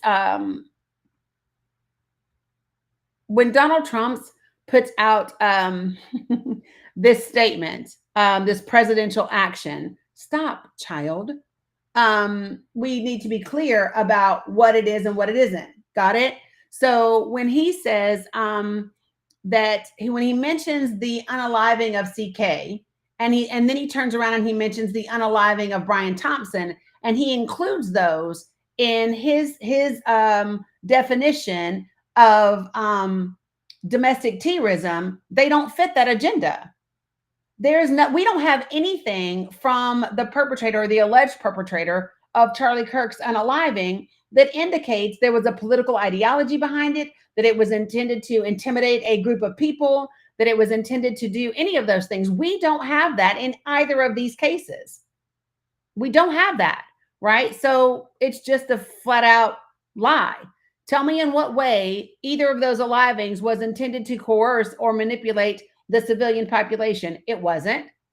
In what was supposed to influence the policy of government? No, it wasn't. Now, did the government try to attempt, did the government use the unaliving of CK to change governmental policy? Yeah, but the people didn't. And the perpetrator didn't. The perpetrator wasn't trying to have a national day of remembrance for CK. The perpetrator wasn't trying to have a moment of silence on the congressional floor. The perpetrator wasn't trying to do any of that. That was the actual administration. So by the administration's definition, it would appear that the administration is the one committing domestic terrorism against the United States. Y'all hear me? It would appear that it is the administration that is attempting to that is attempting to commit domestic terrorism against the people, because it is the administration that is attempting to intimidate or coerce the civilian population. It is the administration that is trying to influence the policy of the government by intimidation or coercion. Hence what they do to the GOP every time there's a vote coming around, right? Every time you threaten not to take retribution upon somebody. That is number two. Affect the conduct of our government by mass destruction, unaliving, or kidnapping. So that part they haven't done yet. But the first two, 100%. And all of it within the jurisdiction of the United States. So by the definition, 18 USC 2331-5, right? It is actually the Trump administration that is engaging in domestic terrorism according to the law. Period. But let me tell you what he says. He goes on to say that these two unaliving attempts, he then talks about the unaliving attempts on his own life. And can I ask y'all a question? Isn't it strange that there were two unaliving attempts leading up to the 2024 election, but not one since? Isn't it strange? And I am making no accusation here. What I am noting, right? What I am doing is applying a little bit of critical thinking and asking myself, isn't it strange that there would be two unaliving attempts within 3 months leading up to the 2024 election, but not one a day since? Isn't that strange? So let me keep going. So then he says this. He says there were, quote unquote, riots in LA and Portland reflect more than 1,000% increase in attacks on U.S. immigration and customs enforcement officers. So let me just say this. This is a playbook out of, look at Bilal. Look at Bilal's face, you guys. I was just teasing you. So listen, this is a playbook on exactly what we read coming from. This is exactly what we saw. If I need to hear you, I am focusing. I know. You were like this. To So, understand. but listen, so do you all remember when we were reading the letter that came from between the UN and the undersecretary in 1948? And do you remember in that document when they said, listen, Israel has said they are not going to engage in any truce negotiations. And do you remember when they said that because what Israel is going to do is I got you, Sandy, Israel is going to attack, and then Israel is going to come and say, oh, woe is me, these people are attacking me, but they're going to try to, they're going to try to pretend as if what people aren't doing is a counterattack. So let me be clear about something, folks. When you talk about 1,000% increase on ICE, well, can we talk about what might be causing that? Can we talk about the fact that you now have ICE in the streets acting like they are fucking Marines, breaking the laws and the civil rights of American citizens, right? Can we talk about the fact that you have 1,000% increase in ICE on the streets? Well, it just stands to reason that if ICE increases their unconstitutional attacks on the civilian population, that the American citizens might push back. So you cannot talk about the increase of one if you are not talking about the causation of the increase. You cannot act like all of a sudden the American people just decided we don't like ICE. That's not true. Right? You can't talk about those. You can't talk about one without the other. So can we talk about the causation? What got us to the place where we are? Well, maybe if ICE wasn't violating people's constitutional rights. Maybe if, right. Can we talk about it? And I'm telling you now. No, let me not say that. Let me say this, okay? It is not confusing. It is not surprising that if you escalate violence against citizens and you do so that is violating their rights, you cannot be surprised that those people would begin to push back. You cannot be surprised. You cannot approach people masked, right? Not identifying yourself, and then think that you're going to take people into custody without proving that you have a legal right. If you do not, listen, I'm going to tell you now, try to grab my ass off the street. We going at it. We are going at it. Come at me masked. No. So if you want to talk about this 1,000% increase, which by the way, I don't trust this president with his percentages, right? Because when he says he's reduced prices by 1,000%, shit would be free. So he obviously doesn't know how percentages work. Y'all did hear him say that, right? What's up, Ja? Y'all did hear him say that, right? I've decreased the cost of this and that by 1,000%. No, or shit would be free. He doesn't know how to do proper math. So I don't believe his 1,000%. But whatever that percentage is, what I want to talk about is the causation of that increase.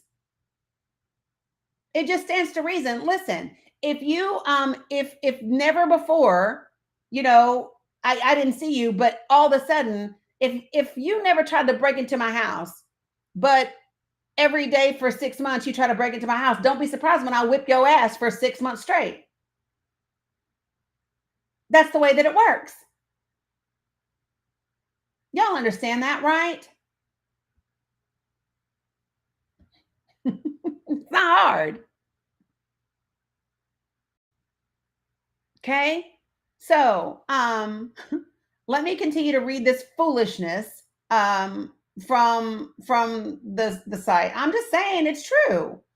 You cannot talk about one thing without talking about the other, and that's what they like to do. They like to give you this one number, but they don't want to tell you what is behind what is behind the number, right? But we know this. We know for a fact they don't know anything about causation versus correlation, because if they did, they wouldn't be telling people not to take acetaminophen when it is 100% the most safe thing that you can take when you're pregnant. And every medical study proves that. It's been proven for years. So they don't understand correlation and causation. We know that. So let me continue this foolishness. It's hard for me to read anything that they write because there's so many lies and misrepresentations in these documents. So here's what it says. Hold on one second. My friend has lost weight.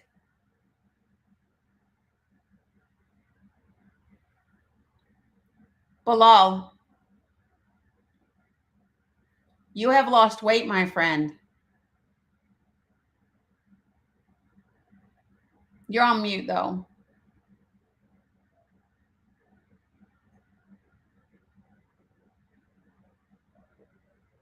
Yeah, he has. Sorry. No, it's okay. I think that's too bad. We have somebody from next to them. Yeah. So we have to talk about Shantae, do you have his WhatsApp? Do you have my WhatsApp, Bilal?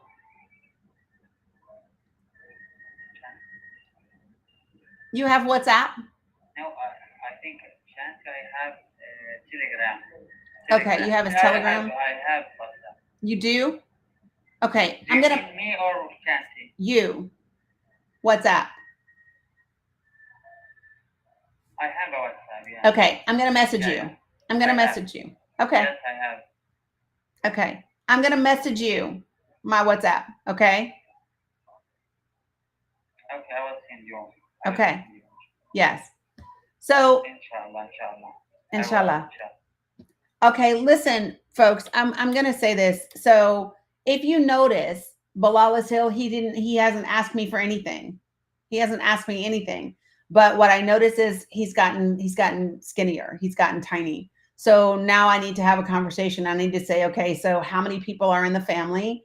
And what does it look like? Because you know, right now prices are lower. So if we can do anything to help with food and things like that, then I want to do that. We have lots of people, and we know we can't do everything for everybody, but if we can do a little bit, then let's do a little bit. Okay.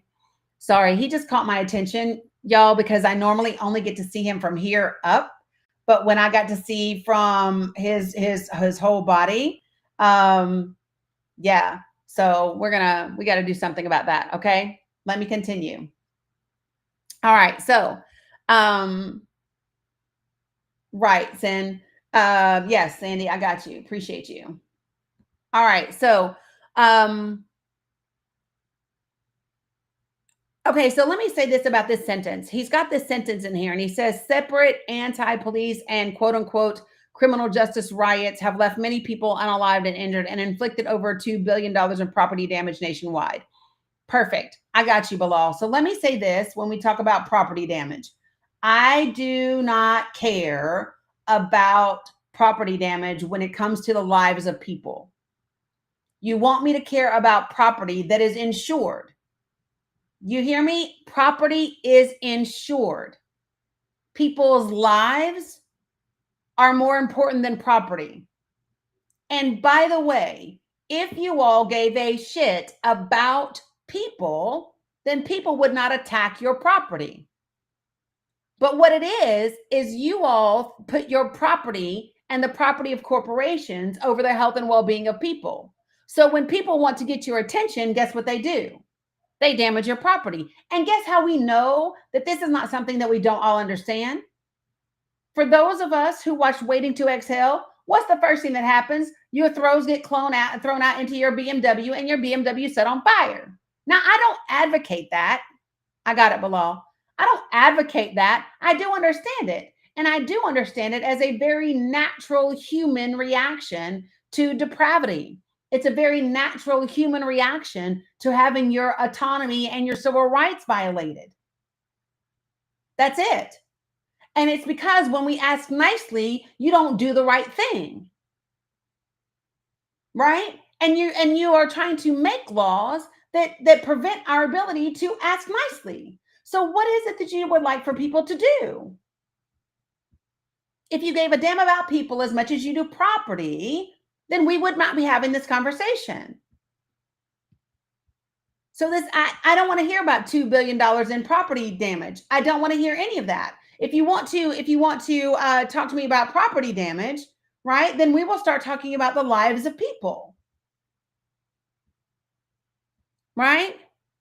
And by the way, Mr. President, if you feel so badly about the property damage of $2 billion, just give some of that crypto money you've made in the first 9 months of your presidency. You could fix all that property damage with your crypto money. 45% of Donald Trump's wealth has been made in the first 8-9 months of this presidency through 2 crypto coins, y'all. 45% of his wealth. I do not want to hear about corruption or about I don't want to hear about it. The most corrupt individual in this country is sitting in the White House. backed by corporations who are just as fucking greedy. So does anybody have a count of how much damage was done to the Capitol and to the Capitol grounds at the Ellipse during January 6th? Do we have an account for how much January 6th cost us in property damage? Do we have an idea of that number? I'm not going to keep regurgitating his lies. What I do want to do is go right here and share this with you.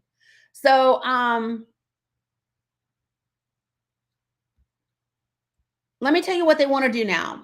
They are now saying that the National Joint Terrorism Task Force and its local offices collectively shall coordinate and supervise a comprehensive national strategy to investigate, prosecute, and supervise a comprehensive national strategy to investigate, prosecute, and disrupt entities and individuals engaged in acts of political violence and intimidation designed to suppress lawful political activity or obstruct the rule of law. Now, let me ask you this.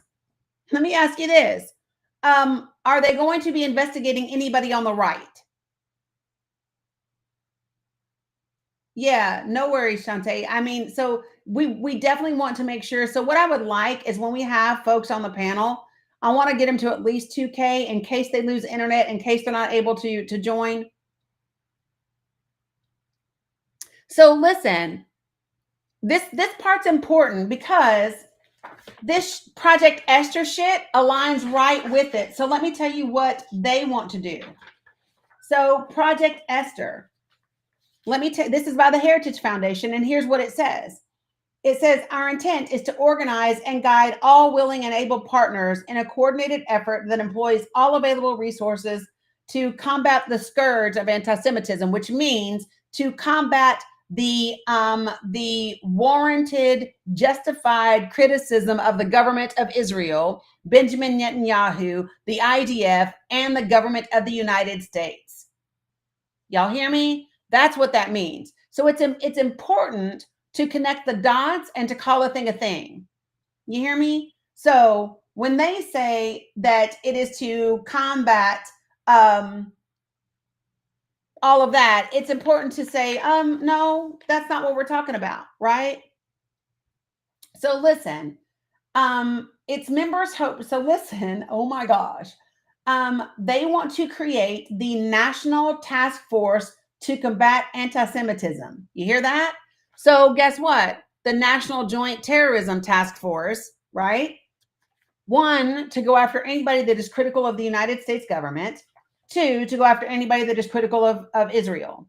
Those two things go together.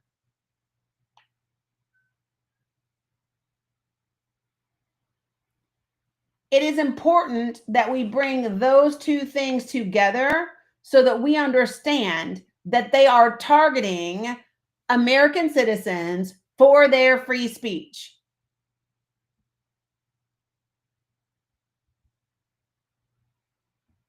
And for me, it's not terrifying. For me, it's angering. I'm not terrified. What the fuck should I be terrified about? Do you think I'm going to all of a sudden stop speaking? No, I'm not. And let me tell you what I believe in my soul. Only go after particular types of people. So AJ says that it says on Google that January 6th cost us $2.7 million for immediate repairs, but a total cost of about $2.7 billion in taxes. $2.7 billion. Ain't that some shit? Appreciate you, AJ. I'll look it up as well, right? But let's talk about it. So listen to me, folks, when I say this. Do not be scared, because that is what they are counting on.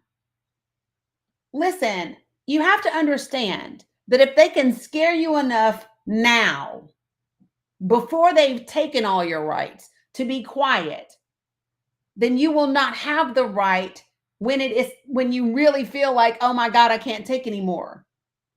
You cannot give up your rights in advance. You cannot be so scared that you stop speaking. Speaking is required.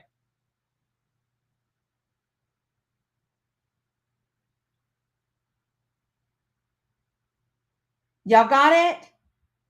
And don't get me wrong, it doesn't mean that you won't have any fear. It doesn't mean that you won't have any concern or hesitation. That is not what it means. But y'all know that phrase when they say, do it scared? Y'all know that phrase? That's what it will be. Every single one of us is entering this place. Every single one of us is going to be entering this place where you are figuring out who you are. And the reason why I say that is because some of what is happening has never happened in your lifetime before. Y'all hear me?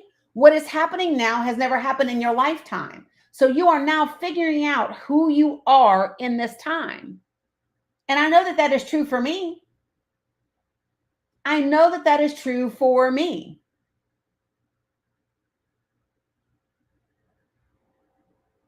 Good Mod Almighty, you wanted to say something? Hey, something happened last night in DC. I'm a mod for a creator, Defense Trans. Okay. Minority. Yeah, I do. And so they're in DC right now doing the vet thing.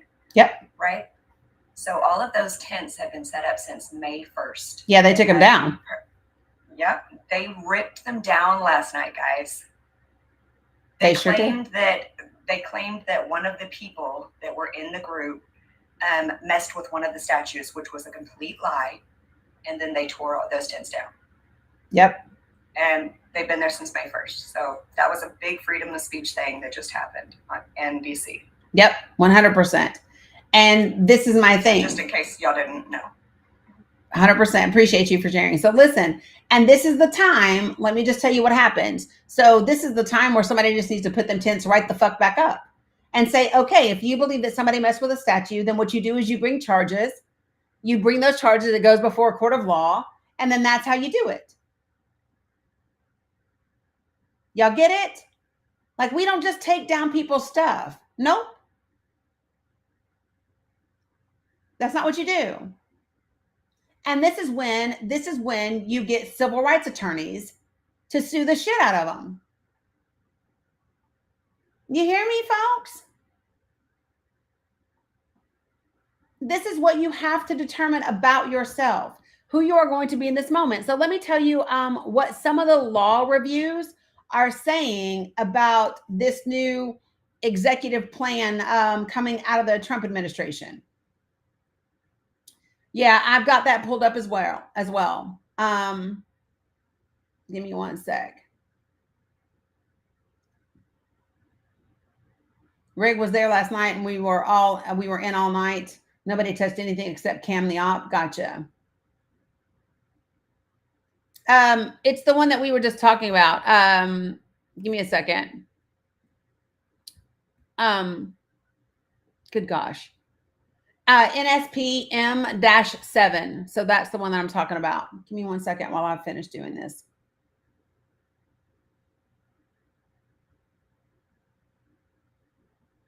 Well, shit. Sorry, y'all. I clicked the wrong thing. Give me one second.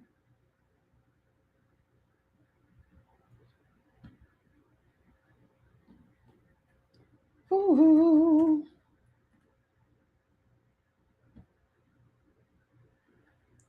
All right. So listen. So this is what I'm reading. This is from the National Law Review. It says fair enforcement gets a major shakeup under the new presidential directive.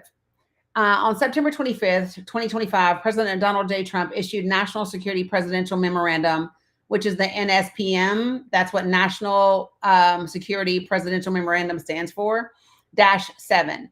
And it says, while the memorandum broadly addresses domestic political violence, it also explicitly orders investigations into potential violations of the FARA, which is the Foreign Agents Registration Act. There's a lot of talk about this, just so you guys know. All right. So listen, it signals a major shift in enforcement priorities. This change may affect a wide range of organizations and individuals with ties to foreign entities. Enacted in 1938, FAIR requires individuals and organizations Can you hear me? What happened, Bilal? Okay,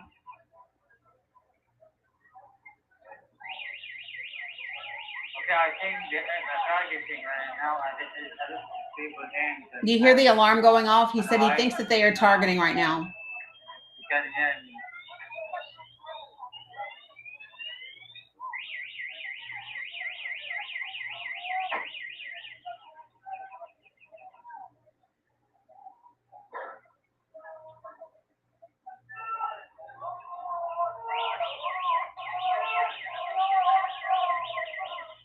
You hear the alarms?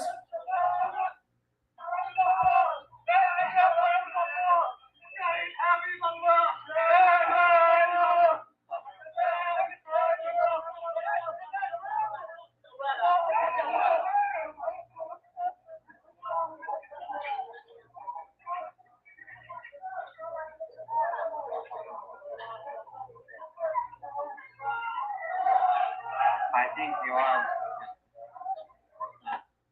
on a live right now. Activation.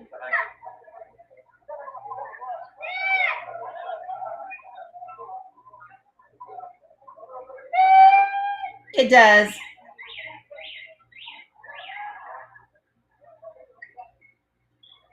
Salam alaikum.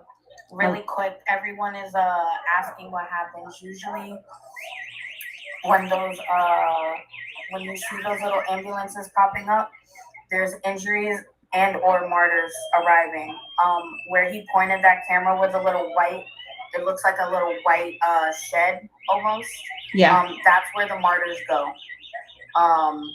It's like a refrigerated unit. Sometimes it's a tent. Some like a while back they were using ice cream trucks to like keep them cold. But yeah. So that's what you what's hear. There's That's been what's happening. yeah. So there, all of what you hear is from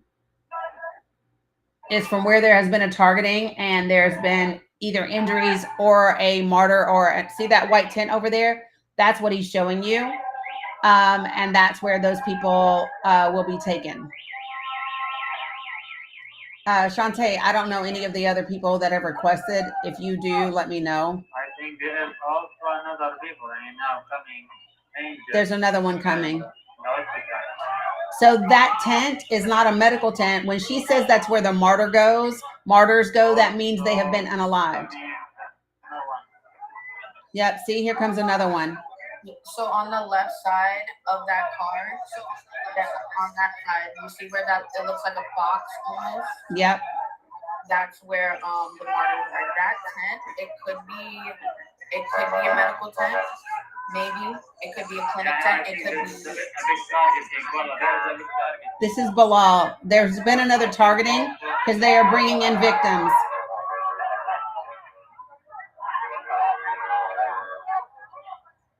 Just be careful showing, yeah. Yeah, I've seen I don't know if you've met Becca before. He's No. He's another journalist. No. I've seen there was a viral picture of a I just need him to be careful so that he doesn't show anything. That popped up, and yeah, I had saw that live. So definitely be careful because seeing it live versus watching it on like a video or a picture hours later is totally different. That image is stuck in my head for like 100%. So I don't want anyone here traumatized for a week, you know. Yeah, 100% or for life. So what you see happening right now, you guys, is these vehicles are arriving live in real time. Because there has been a targeting, and these are people with either injuries or people who are martyrs. And you can see these young babies that are here. Look at those children. Those children are what, 9 years old?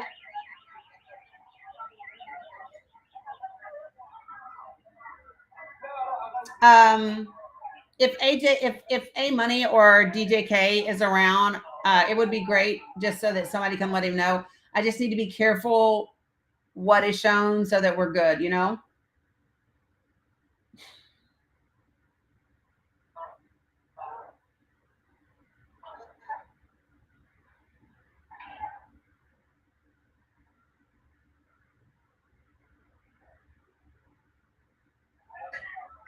Okay. To either one, it looks like his net's going out. Yeah, it does look like his net is going out. Another reason why you'll see a lot of civilian vehicles, for those who probably don't know, is because the limited access to ambulances due to them constantly being targeted. Not only that, like fuel, things like that. Sometimes you'll see, you know, people. Yeah, I know free to be me, Sandy. On donkey carts. Yeah. So listen, when we refer to martyrs, let me just be clear. The majority of the people being unalived in Palestine and in Gaza are civilians. Those people are martyrs because they have nothing to do with this. They are martyrs. They are being unalived because they are Palestinian. They are martyrs, and so that's what they mean. Well, I'll be careful. Like this, I think it was a big mascot right now. Others people coming, I think, targeting a market. Yeah, they targeted a market. Area. They are accused of a violation of humanitarian and human rights law. That's your evidence under UN charter.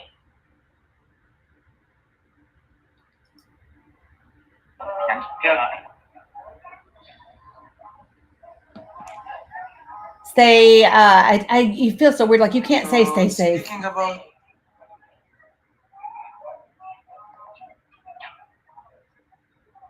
Speaking about injuries, yesterday I was going to Derbala or someplace. Yeah. I needed to get something from there. On my way back in the car, there were a car, Volkswagen. It was two cars ahead of us, and the rocket. It's a drone rocket, a small one. Yeah. It fell right from the window of the driver, and I can't describe the scene to you. It was very awful. And after that, they announced that 3 murders were in that car and 6 injured people from the place. And the injured people was in a bad case. So everyone is targeted here in Gaza, unfortunately. Right. And that is something that I want everybody to understand is that these are civilians that are being targeted. This is not, when they claim that these are that Israel only does targeted attacks, they're full of shit. The target is Palestinians, period. Those are the targets. It's just Palestinians. Nothing else is required other than for you to be a Palestinian. It doesn't matter if you're a Palestinian Jew. It doesn't matter if you're a Palestinian Muslim. It doesn't matter if you're a Palestinian Christian. It doesn't matter. If you are Palestinian, you are the target. And so I just need for you all to understand something. And one of the things that I don't think that people understand is when we talk about Zionism, right, which is completely different than Judaism, which is completely different than all the other things, right? And so, Sandy, I just want to say I don't know that last one.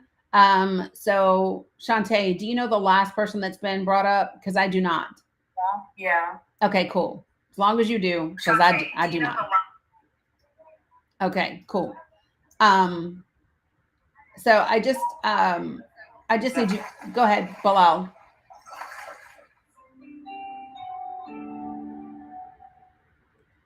Whoever just did the big W, big ass W for you.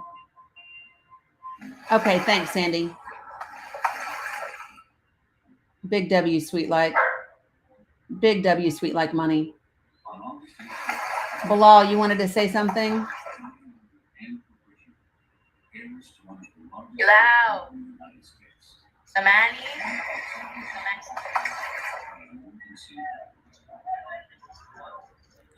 I don't know if you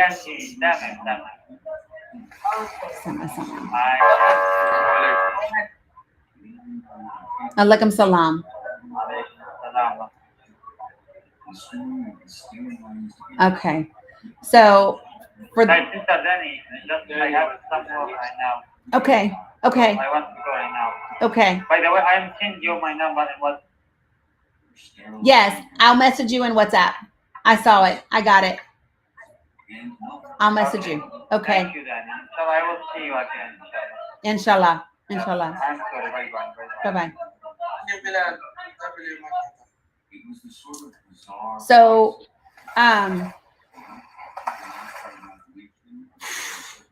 you know, the thing that I want people to understand about this is for those of us, and many of you guys are included in this, who have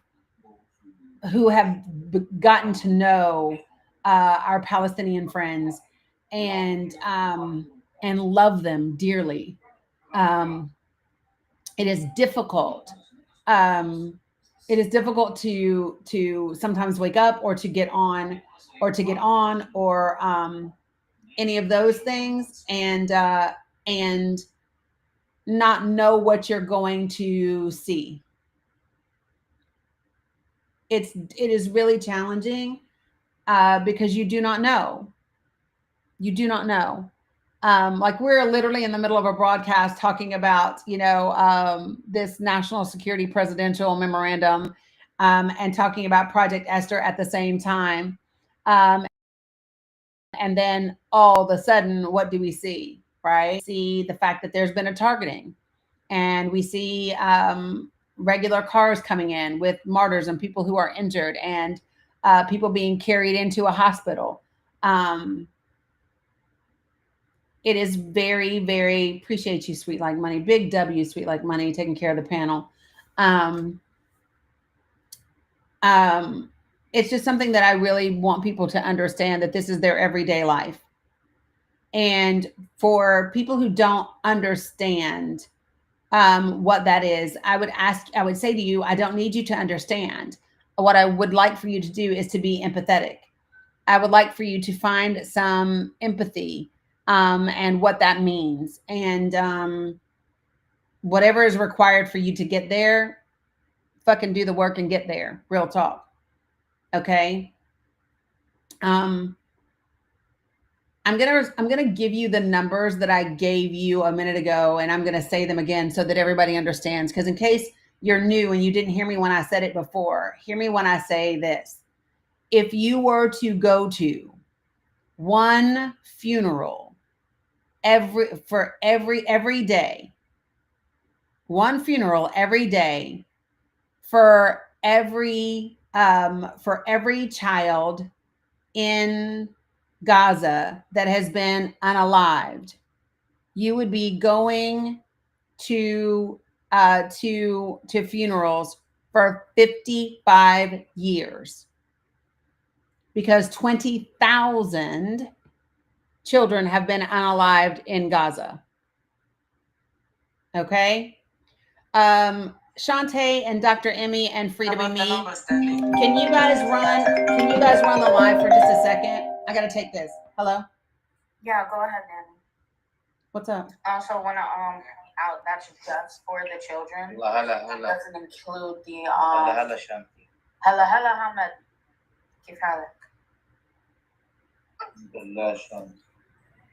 الحمد لله.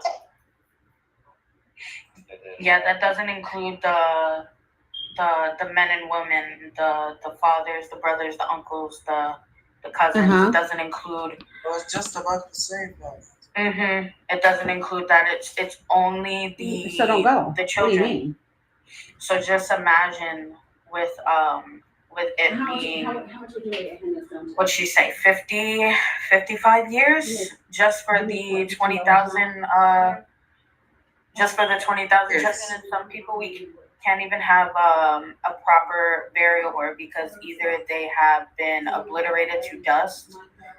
Sorry to put it that way, but under rubble. Unfortunately, that's how it is. Exactly. Or under rubble, which eventually they're going to decay because they don't have the proper equipment to get any of them from under the rubble. Or in places that are too dangerous to get them. May I? Hey, Fahaluka. Ismi Kuria or Freedom, depending on what you want to, how you want to say it. Okay. I would So say put me down. Okay. but it's not Okay. my All strongest right. Fine. Shwaya.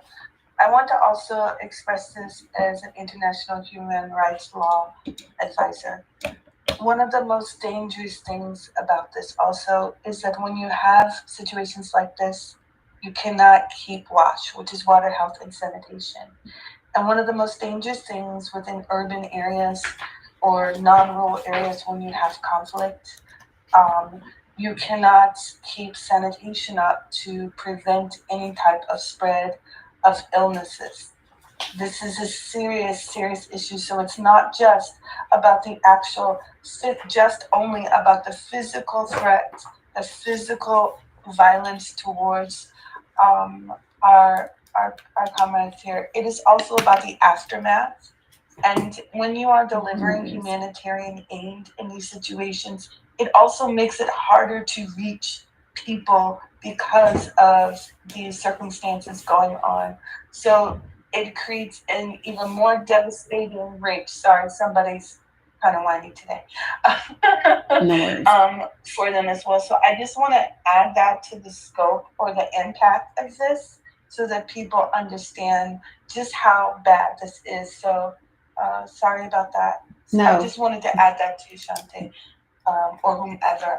I don't think people understand more unalivings can actually happen after conflict due to unstabilized buildings collapsing, as well as sanitation issues, even if you give the nourishment over.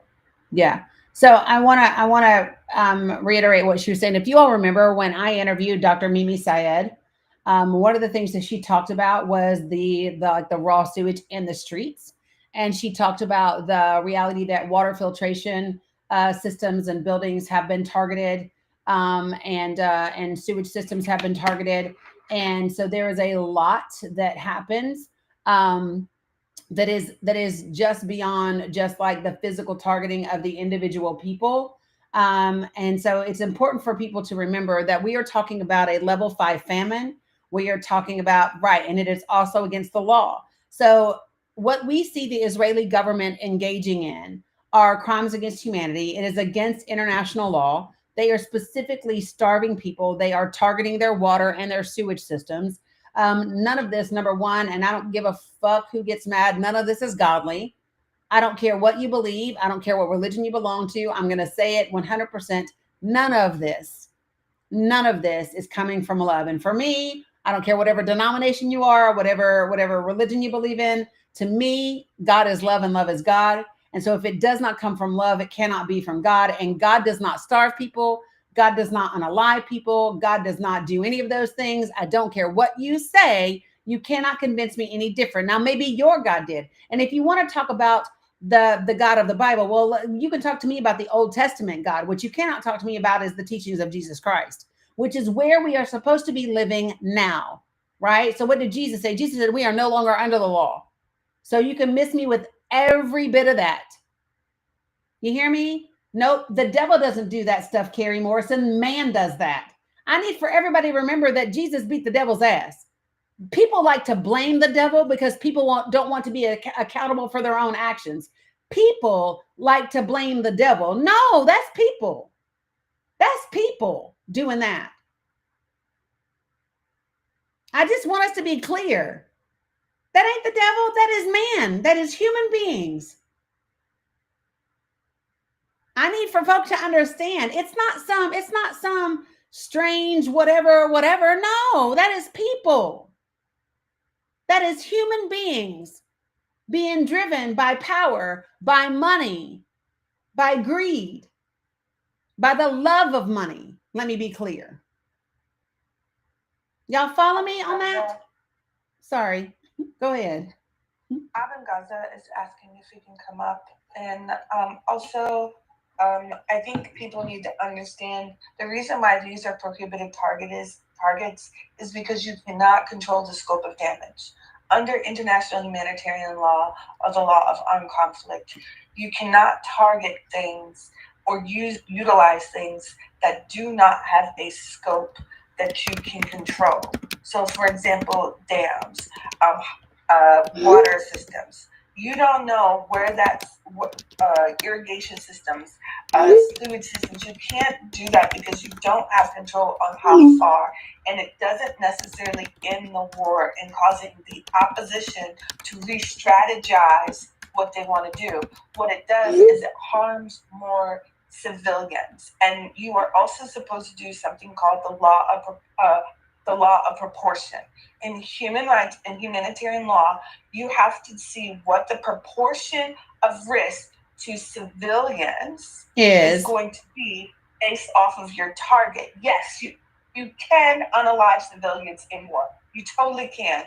After you have done so many step lists to verify the scope of damage and that it is only going to be a specific number of people, and you have no other choice in order to stop a war, not to create a further issue. And this is what Desmond Tutu meant when he said the law of responsibility to protect. Sandy, just hold off until I get A Money here on Aben Gaza. Give me 1 second. A Money is coming. I just need to clarify something before I do any more on the panel. Yeah, and Free to Be Me, that's what we were talking about previously. Yeah, so Shantae, I gotta ask A Money because I was in a different live, and in that live, someone said to me that individual was confirmed and vetted by A Money and Abu Sarraj. I don't know that to be the case, but that is what they said, and so I just messaged A Money because I just need to be clear about what we're doing today. By the way, let me give you guys, this is like a little reminder. Okay. We are down to my last hour. We are under an hour that I'm going to be online right now. I have a hard stop today because I have to get my grandbabies off the bus. Right. He is a child. And so that's part of the problem. He is a minor. He is a child. And so that's one of the issues with bringing him up on panels. Yeah, so listen, I am Hi Danny. What's up, sis? So let me just a couple things. I am gonna be here until to 2:10. 2 o'clock, 2:10, because I have to get my grandbabies off the bus. I would love for us to hit 500,000 likes between now and then, and go from there. So A Money, Jeremiah's live got taken down because ABN Gaza was on the panel talking. Of course, he is a minor. Can't people gift him from the comments though? He can be up on the panel if he don't speak. And if he just don't speak?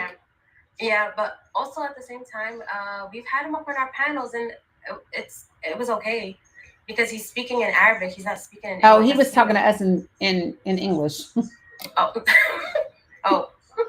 Yeah, he said a couple of things. He said a couple of things. He's 18 minus 5. This is how we talk when we have to right. So this 18 minus 5. He's lost both parents. He's the caregiver of his siblings right now. Yep. But yeah, that's his story, and we've been trying to help him as best as we can. Yep. So here's the deal. Yeah, he knows just a little English. So here's what I'm going to say is if we can tell him in Arabic just to not talk. Now that we know, yep. Listen, it's MAGA math. He's 18 today. He's 18, y'all. He's 18. He just has a soft voice. It's MAGA math. I also want to say, didn't they lower the age of consent? Aren't they trying to lower it to 14? Yeah, but not for TikTok, only for marriage. Marriage too? Listen, not for TikTok, only for marriage, holy geez. Okay, so if we can just tell him in Arabic, not to. I got you. Yeah, hold on. It takes a minute for it to pop up when I'm on here. All right, so listen, folks. I have got 45 minutes, give or take, to be live with you. So what I'm going to ask you to do, pretty please. He's gone. I need him to request back up. I got you. If we can hit 500K in terms of likes, that would be amazing. What you're seeing on the screen, Muhammad Zanin has up. That's where Bilal was. He is doing some things right now. There was another targeting today in Gaza. What you see happening is there are people being brought in to the hospital for treatment. Martyrs are being taken to, there's a box that's over here underneath 110. It's refrigerated. You know what that means. We saw refrigerated boxes during C-19, and then there's another tent and then the hospital inside for folks with injuries. So that's happening. I want to be clear about something, folks. This is a global issue. When I talk about Palestine, and when I talk about what's happening in Gaza, that is a United States political issue. I just need for you to understand that Congress determines the funding that we send to Israel. Your elected officials have as much to do with this as anybody else. And it is important that we hold them accountable. How we behave globally is part of the problem. And by the way, the shit that we're doing globally, we are now doing here, right? So I want you to understand what is happening. Your tax dollars are paying for ICE to rappel from fucking Black Hawk helicopters and come into neighborhoods and round up people out of their beds in zip ties, as if they are terrorists, as if they are Manson or whatever. And I need to just say something because it's irritating my soul. I want you all to remember that Dylan Roof unalived people in a whole ass church, and they took that bitch to Burger King. They took that domestic terrorist to Burger King on his way to jail. And this is how we treat melanated people who live in an apartment community in Chicago that may or may not be immigrants, that may or may not be undocumented, that may or may not be criminals. We do not treat people that we suspect of something. Just because you are suspected or accused of something doesn't mean you don't have rights. You have rights. Like real talk. And it is up to, and can I give you a little bit of a list of prioritization? If you fall into this demographic, if you are white, cis, hetero, male, use every bit of your fucking privilege. If we were going to give a hierarchy of the front lines, Nick, your ass should be at the front. Why? Because you have been able to fail forward your entire life and have received the most privilege, even if you're poor, than anyone else. Just letting you know. You don't have to like it. You might say, I was poor, but guess what? You were poor, and it wasn't because you was white, male, cis. Salam Aziz. Aziz. Salam.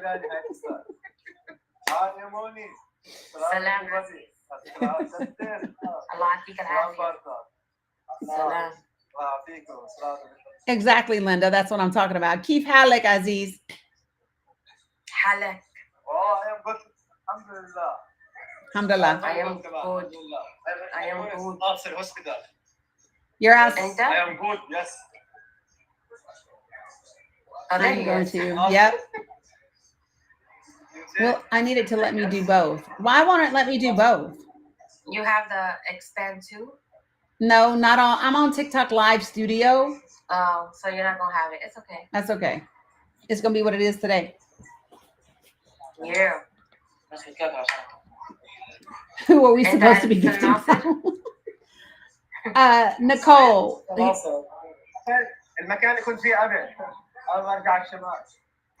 The males on the panel. So wait, is that where those five people were? Yes. Yeah. عزيز كيف حالك عزيز؟ الحمد لله العلاء كيفك يا معلم؟ سلام روني. كيفك معلم؟ معلم yes my leader. Can you ask him which hospital this is? The Nasser Hospital. Oh, the Nasser Hospital. Nasser Hospital, where the five journalists and the civil defense were unalived. Yes.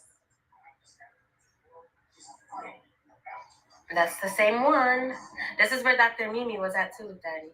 Yes. She was serving. So that is also where Annalise was, my daughter's friend.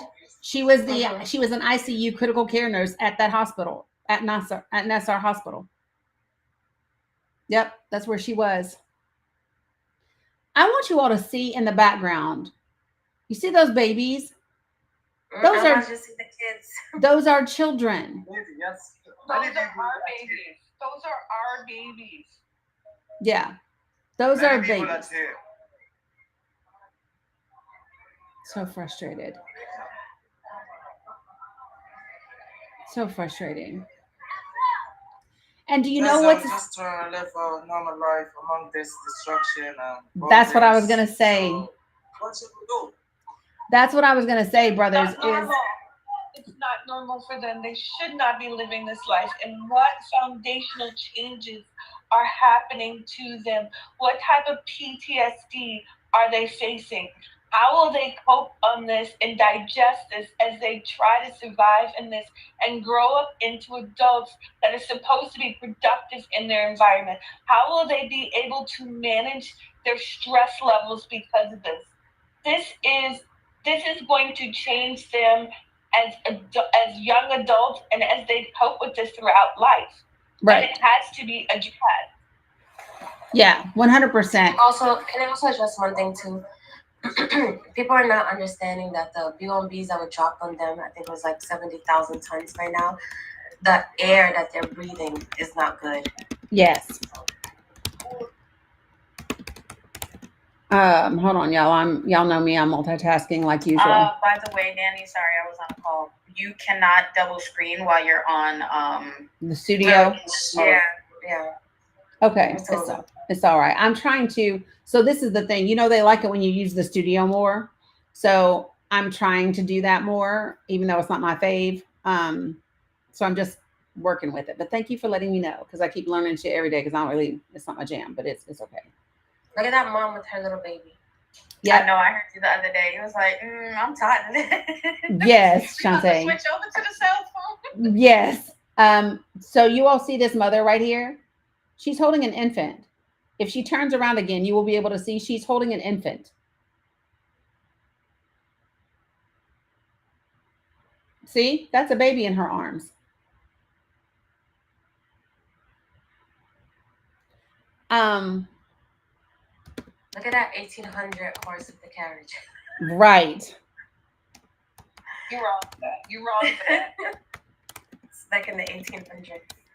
They make do with what they got, by the way. All right. Yeah. And this is my thing. So I want to say this. So sometimes people will see this footage and they will think, oh, well, they're just kind of walking around because it's everyday fucking life.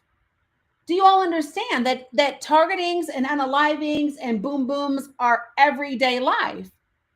And so this is what human beings do. Human beings adapt. They adapt to this type of thing. And let me tell you something. That is what they count on. Somebody let me know if you all know the latest request that's in the box. So listen, they are counting on that. And they are counting on that in the United States as they continuously, little by little, infringe upon your rights and limit them. They are counting on you just adapting and it not becoming a thing, right? But we can't do that. Listen to me when I say this. You cannot do that. It cannot become the norm. It's not frogs in a dam or crabs in a bucket. Frogs in a bucket. You know how they just slowly turn the water up and the next thing you know, your ass is cooked? This is not normal and it cannot become normalized. And let me just say this. No one is coming. I'm going to say this until I'm blue in the face. No one is coming to save us. We, the people, must be who saves us. We are the algorithm. We are the term limits. We are the rescuers, the saviors, the changes, all of that. And let me just say this, and some of y'all might get mad, but for those of you all who have liked to pretend to be this in the past, now is the time for white saviors. Now is the time. You really want to be one? Now. You really want to be one? When it's not virtue signaling, when it's real. Now be one. Assalamualaikum. Waalaikumsalam. Money. معصبين. هلا انت انت ليش معصب؟ أنا مش معصب. I think you met him, Danny, on my panel. He's a civil defense. Oh, I did. I forgot. I did. It's okay. There's too many of them anyway. Girl, listen, I'm trying to catch up all at the same time. I know. That's what Yeah. I'm saying. There's too many of them out here in these TikTok streets. But thank goodness for the TikTok streets, right? Because that's how that is how we become informed. That is how we right. He was showing his birds bangs. That's right. He's got pretty birds, you guys. He's got pretty birds. Can somebody take out the check my bio trash? Sandy said we need a spreadsheet, just saying. Well, we have one, by the way. Oh, good gosh. Okay, well, you have to share. We Sweet have Like one. Money, big W's to Sweet Like Money, taking care of everybody on the panel. I appreciate it, like real talk. So for those of you guys who were asking, because somebody was, the brothers Aziz. How do you say an Ennis, and I can't see because his name is cut off. I'll tell you. His name is Allah. Allah. I don't know if it was an N or not. Okay. It's Allah. Yeah. You know how like Ali is not Ali, it's Ali. His is Allah. Allah. I got it. Good enough. Okay, Good got enough. it. I'm gonna work on it, girl. I got Keith Halleck down. I got Hella down. I got some of them. Yeah. So you are welcome. So on a different note, I want to say this to you guys really quickly. So y'all saw I had to go and take a phone call. And the phone call was my daughter. My daughter with the three grands that I helped take care of because she works two jobs. And she will not mind me sharing this conversation because I've already asked. But I want to tell you all this. So my daughter called me and she said, Mom, I wasn't feeling well today. She works at a doctor's office. She's a what the fuck? What is she? Why is my brain blank? What is it when you take the blood? What are you? Phlebotomist. Thank you, Cheryl. Phlebotomist. She's a phlebotomist.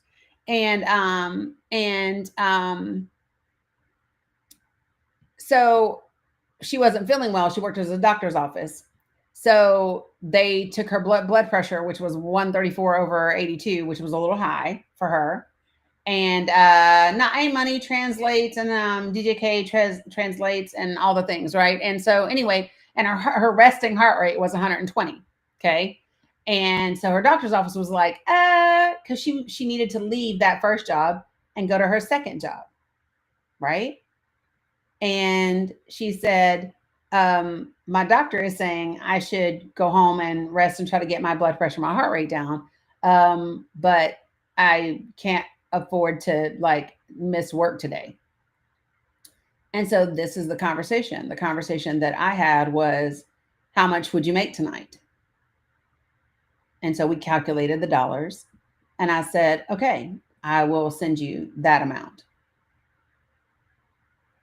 It is absolutely despicable that in the United States of America, we are having conversations about I can't miss work because I need to make X amount of dollars from that job, even though I don't feel well, my blood pressure is high, my heart rate is high, all of those things. It's fucking nuts, folks. Meanwhile, let me just be clear. Meanwhile, we are funding a G-side and we are giving the citizens of Israel free health care. I want y'all to understand that we give the people of Israel free health care while we are choosing between going to work and being in the hospital. Yeah, she just texted me and said she just got home. But do y'all hear what I'm saying? Danny. Say what? It's worse than that, Danny. It's worse than that.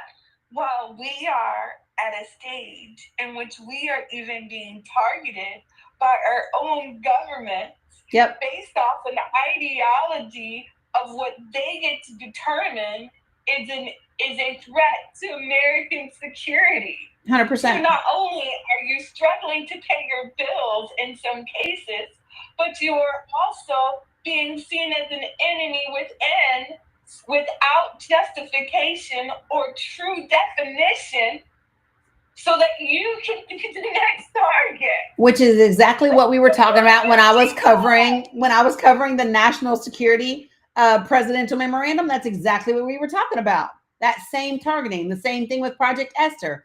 And let me say this real quick, because I want to make room for our youngin to come up here, our 18-year-old Palestinian to come here. Well, damn, somebody just went bloop. I don't know if that was intentional or if they lost internet or what. But let me do this. Appreciate you, Ro. Okay, so I want you all to remember. Hold on one sec. Let me go ahead, brothers. I wanted to say something before my phone dies. There was a shop in Gaza who used to sell some products, some traditional products. Among those products, it's all handmade, by the way. He used to sell some hoodies and T-shirts with the word Palestini, which is Palestinian, written on it in the back and front, with the colors of the Palestinian flag. When I saw you wearing the kufiyah, I said, Danny only needs one of those hoodies, and the fit will be perfect. Then, inshallah, when we get to America, I will bring you the whole custom thing for you, inshallah. Inshallah, I will wear it proudly with my kafia. If you get the chance, I will wear it, inshallah, with my kafia. Okay, give me a second. All right. Hey, Money, he left again. He popped in and then he popped back out. He tried to get it where he can, you know. I know it. He just need to get it where he fit in. I told him to wait. Yeah, his ass need to give me a minute. He need to give me time. Girl, he do it to me too. Don't worry. Okay, he calls me his mom. Girl, he calls me. He does the same thing to me. He says, "Mama Danny." I'm not your mother. Funny. Hold on. Okay, so let me say this. So when you're here, okay, so Dr. Emmy, I know you wanted to say something. Hey, Mohammed. He's back. Dr. Emmy, did you want to say something, or can I bring you back after I bring up this other guest real quick? Because I only have 20 minutes. Go ahead, Sandy, with the train. Choo choo. I'm coming, Abin Gaza. I'm coming. Mama Danny. Right. That's what he calls me. I said, shit, I be everybody else's mama. Go ahead. You're Siti Danny, your grandmother. Siti, yes. Tutu. That's what we call it over here. Tutu Danny. Tutu Danny. 100%. I'm trying to get him up here. Alhamdulillah, keep halal. Alhamdulillah, keep halal. Okay, I got him. Okay, make sure you don't talk. So I want to let me just tell him ابن غزة خليك على الميوت, okay? خليك على الميوت واحنا بنساعدك. Okay. Yeah, perfect. Thank you. All right, so let me just I'm your sister Tutu. He does not, Truth. We know that. He does not, Truth. We know that. So so let me just be clear. Abin Gaza, who is on the panel right now, is 18 and he has lost both of his parents, and he will be he is providing for his fucking A big W sweet like money. Yo, she been showing out all day. W sweet like honey. I'm sweet like money all day. So that made me emotional. Whew, sorry. So he takes care of his siblings. And if you can do math, like real math, here's what I would say. I'm going to give you a riddle. Okay. So do 18 minus 10 plus 3. I'm lying. 18 minus 10 plus 5. 18 minus 10 plus 5. Okay, that's what we're talking about. Why can't you say 18 minus 5? because it's too simple for TikTok. TikTok might do math. TikTok might like be math today. I don't know what the algorithm be doing over there. So 18 minus It's 10. 3 times 4 plus 1. Yes, 3 times 4 plus 1. Since we're doing math out here. Yeah, 100%. And has no parents anymore, and is taking care of the siblings. So, y'all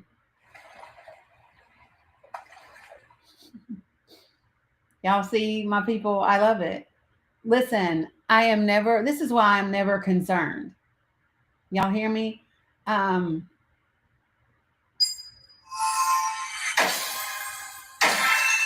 You better go ahead. I ain't ever seen that one before. I know that's right. WOG. Big damn W. Look at y'all. Look at y'all showing out. I so appreciate you all doing the way you do. Like real talk. Yeah. Kitty Kiss said her earphones are in and it scared the piss out of her. Yes, Carla White, it is so sad that we are treated so badly by this government. It is disgusting. And this is the thing that I want you all to understand, is that what we are experiencing right now is the beginning. And if we allow our rights to be taken at this small of a measure, right, then it does nothing but increase. It does nothing. At some point, you have to stand up. So do you understand? So there are people who are saying Trump wanted the government shut down so that he could continue with Project 2025. I need you to understand the government shutdown. Well, I mean, this resolution was only keeping shit open until the end of November, right? At some point, you have to say no to the tyrant and take a stand. And the sooner you take a stand, the better. So like if Republicans had taken a stand during the first administration, we wouldn't be here. If Republicans had held their ground January 6th, when they were condemning what happened at the Capitol and had actually impeached, we would not be here. It is because everybody keeps buckling and letting him continue to do more and more and more that we are where we are. And at some point, we have to say enough is enough. And I would rather say it right now in this moment. And then do you know what we do? Then we just get together and we band together and we do our best. And so that we can get through, because at some point in time, it has to be enough. Hold on a second. I asked somebody for help, which is also something I don't do a lot of, and they have said yes. You got 18 minutes, ma'am. I know. Just clock it in. Thank you. Appreciate it. Staying until 6 a.m. the other night took you out for a whole day, huh? No, it was yesterday that I got off. It did take me out for the whole day. Real talk, A-Money. Yeah. I only slept 90 minutes. And I thought about coming back on. Yeah, I thought about coming back on last night, but I ain't feel like it. Period. Yeah, I just didn't feel like it. So, hold on a second. Because here's the thing. People think that I'm an extrovert because I do this all the time. I'm not. I'm actually an introvert. And when I open myself up and I give that much access for such an extended period of time, I kind of cocoon up in order to refill my cup. And so yesterday, I baked homemade cookies with my granddaughters, and I painted with them, and I did one load of laundry, and that was it. I wasn't doing shit else. And that's that, you know? And so, and the reason why I'm not shy about sharing that with anybody is because I want for all of you all to be in tune with your limitations. Because what we are experiencing right now isn't something that is just going to turn around tomorrow. Folks, what we are dealing with globally, and I want you all to understand this, what we are dealing with is something that is happening globally. Okay, the bullshit that you see Israel doing is connected to the United States of America, right? 100% all day. There's no ifs, ands, or buts about it. And the shit that the United States of America is doing is twofold. Number one, it is making us vulnerable internationally. You hear me? When I tell you, when you see other government leaders making fun of your president, like literally making jokes about his ass. Do y'all understand that that's what happened? They were like, "Oh, sorry, I didn't thank you for ending the war that we was in. Sorry, Donald Trump said we was at war. I'm sorry, I didn't thank you." Listen, they are mocking him, and that puts us at risk. This whole idea of this warrior ethos, and you have to look strong. We do not look strong. We look fucking sad. Everybody is looking at Pete Hegseth like he's a bitch because he is. He is. He's pretending to be a leader. It's like we're watching the Truman Show on TV, right? That's the deal. They don't look strong, right? It looks sad. It looks and what because I said he's a bitch because he is. Yes, Stacey D, cosplaying. Like, I believe in calling, and let me just say this. I said this at the beginning, but I think it's important for me to say it again so that everyone hears me. Oh my days.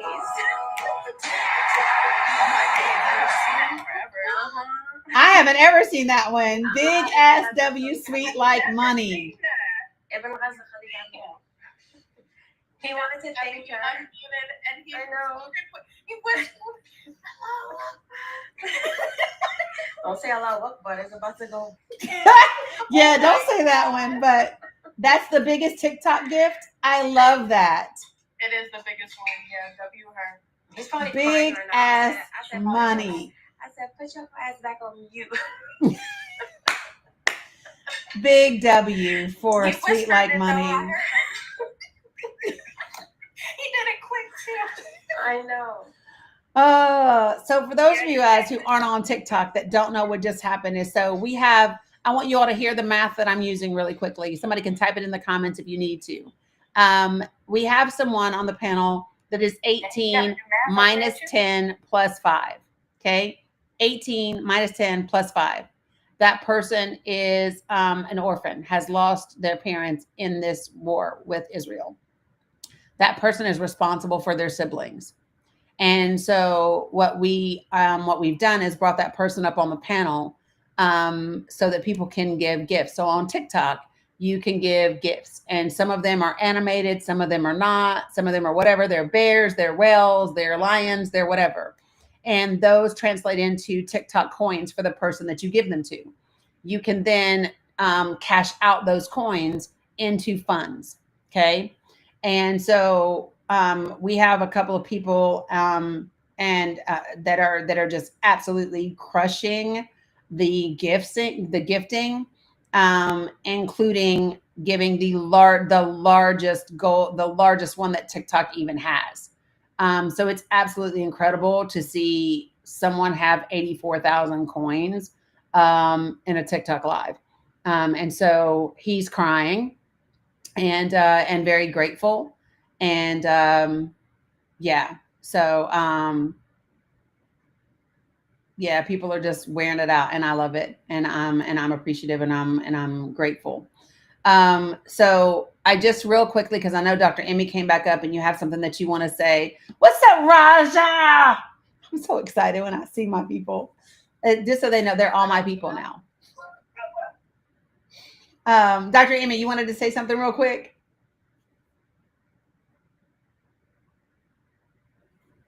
Dr. Emmy. I think she wants you back up. Yeah, but I think she's tapping and didn't mean to. I've done that so many times. That's what I think, because it's twice now. So if we could really quickly go ahead and do Raja, because I know Raja requested. That's all I saw real quick. And y'all need to understand, when I'm on TikTok live, when I'm using the appreciate you, Stace. When I'm on TikTok and I do I'm on alaikum salam. Keep halak, Raja. Hello everyone. This best fam والله best fam. Best fam. Alhamdulillah, alhamdulillah. Alhamdulillah. كويس. Kois. Yeah, they were trying to tell me that one, Imani. Kois is fine. Am I saying it right? Kois? Koyes. Kois. Kois. I got it. See? Whew. Okay, so yeah. محمد أسامة أبو محمد علاء أنس شانتي هلا. So the holla that you hear is like us saying yo yo yo, hello hello. That's what you hear. And so yeah, so Go ahead. no, you're good, Raja. So y'all, this is our Palestinian family. And I think it's important for people to understand that this is the way, and I can't speak for everybody else, but I will absolutely speak for myself. This is the way I manage and I balance my emotions around what's happening in Palestine. Because I know me in and of myself, I can't pick up the phone and like say stop that shit and end it all. Like I don't have that power. If I did, I would happily use it. And nor can I save every Palestinian or every Gazan, right? What I can do though is for the people that are in right, Stacey D, like our president could. But what I can do is our folks that are part of our family, that are part of our community, right? What we can do is bring them up on panels. What we can do is gift them. What we can do is promote their links so that people can support directly.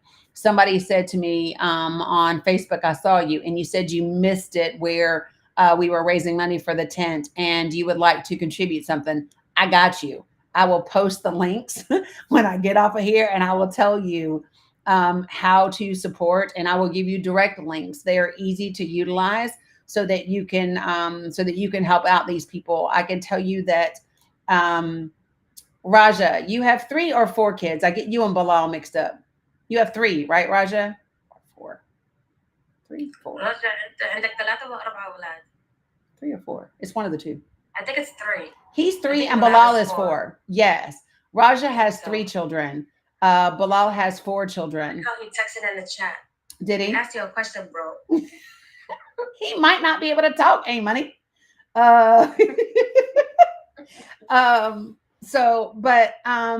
And okay, so before I go, this is important because this is something that I wanted to point out that I haven't had a chance to. I don't know if you all know that we are in a quote unquote armed conflict.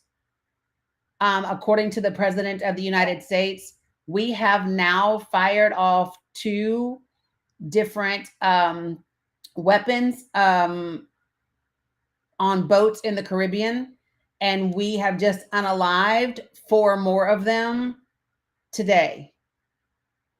This is not good, people. This is not good.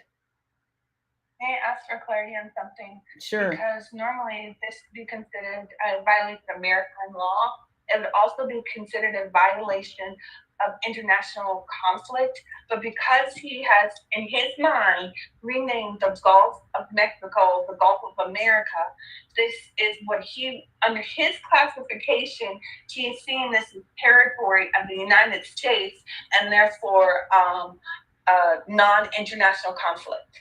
Yes. So he thinks that he's arming on stuff that is on our territorial line and that he can change maritime standards for his own strategy. If he's willing to change maritime standards or international laws for his own norms to conduct war, which we don't conduct war, you guys, under U.S. law against a non-state actor. This is why Afghanistan was illegal. Would you agree there, Danny? Yes. Every bit of this is not, yeah. Yeah, if he's allowed to do that, I'm just curious, what makes people think that we're okay right now on land? Right. Can you clarify that with this and the presidential action on Antifa? Can you crystallize that for me, please? Oh, good God. What? I'm serious. I'm serious. is because I don't see any white chains. I don't see any white human shield, Danny. I don't see any white human shield. No, because there's not. We are definitely going to, we'll have to, so I put Raja on the big screen just so y'all can see my friend Raja as well. So, and baby Osama, baby Mohammed, they have nicknamed you Dimples, just so you know. Don't say Dimples, I think Muhammad Osama. He always says, "Don't call me baby Osama, baby Mohammed," but that's because we have Mohammed Osama. And yeah, so yeah, listen, all of them, everybody, every time they see them, they're like, why they all got to be so handsome? Because they are the chosen people. I'm just kidding. Let me not say They that. got chat be trying to shoot they shot and shit. Really, married as hell. They be married as hell, and the chat be like, woof. I'm just saying, yes, he is fine. Yes, and they are educated. Yes, they have like one of the highest literary we hella educated, just saying. hella educated. Literacy rate of what, 96%, 98%, some crazy We got a number. lot of engineers out here too, and they be saying the women are suppressed. Y'all, the women are the engineers. Hello. Yes, they are. I believe that Amal is an architect. Architect, yeah. Yeah, Amal is an architect. So for those of y'all who don't know, Amal is Sophia Talks. And she's an architect, had her own business before this happened. So just so that everyone understands, just because it doesn't matter. Just so you understand, people can choose to live how they want to. What I will tell you is that they're not any more suppressed than we are. Not what's the and wait, say it again, Imani. His name. Anas. You had it. Anas. Okay, I thought I had it, but I wasn't sure. Oh my days. Look at them checking each other out. Yeah, I see them all. Look, you see all the testosterone happening right here? Can you drop them all now? There's a lot of it right now. You see him, and not look, baby Muhammad doing this right here. He giving him the eye. Oh my jeez. Oh my days. That's so good. Oh my gosh. I love it so much. Guys, shop all the men. This is the women's world. Thank you. Look at him. I see. Look, doing this. All of it. I see him. Yeah, I'm on a live right now. Right. Because everybody is like, damn. Yeah, I know. And this was like, Mohammed and Raja, they're not about to get one up on me. I'm going to open my Right. 100%. So I want to tell you all this really quickly so that I can read. So listen, President Trump has ordered another lethal military strike on an alleged drug party favor trafficking boat in the Caribbean early today, signaling the administration is undeterred by mounting legal questions about the campaign.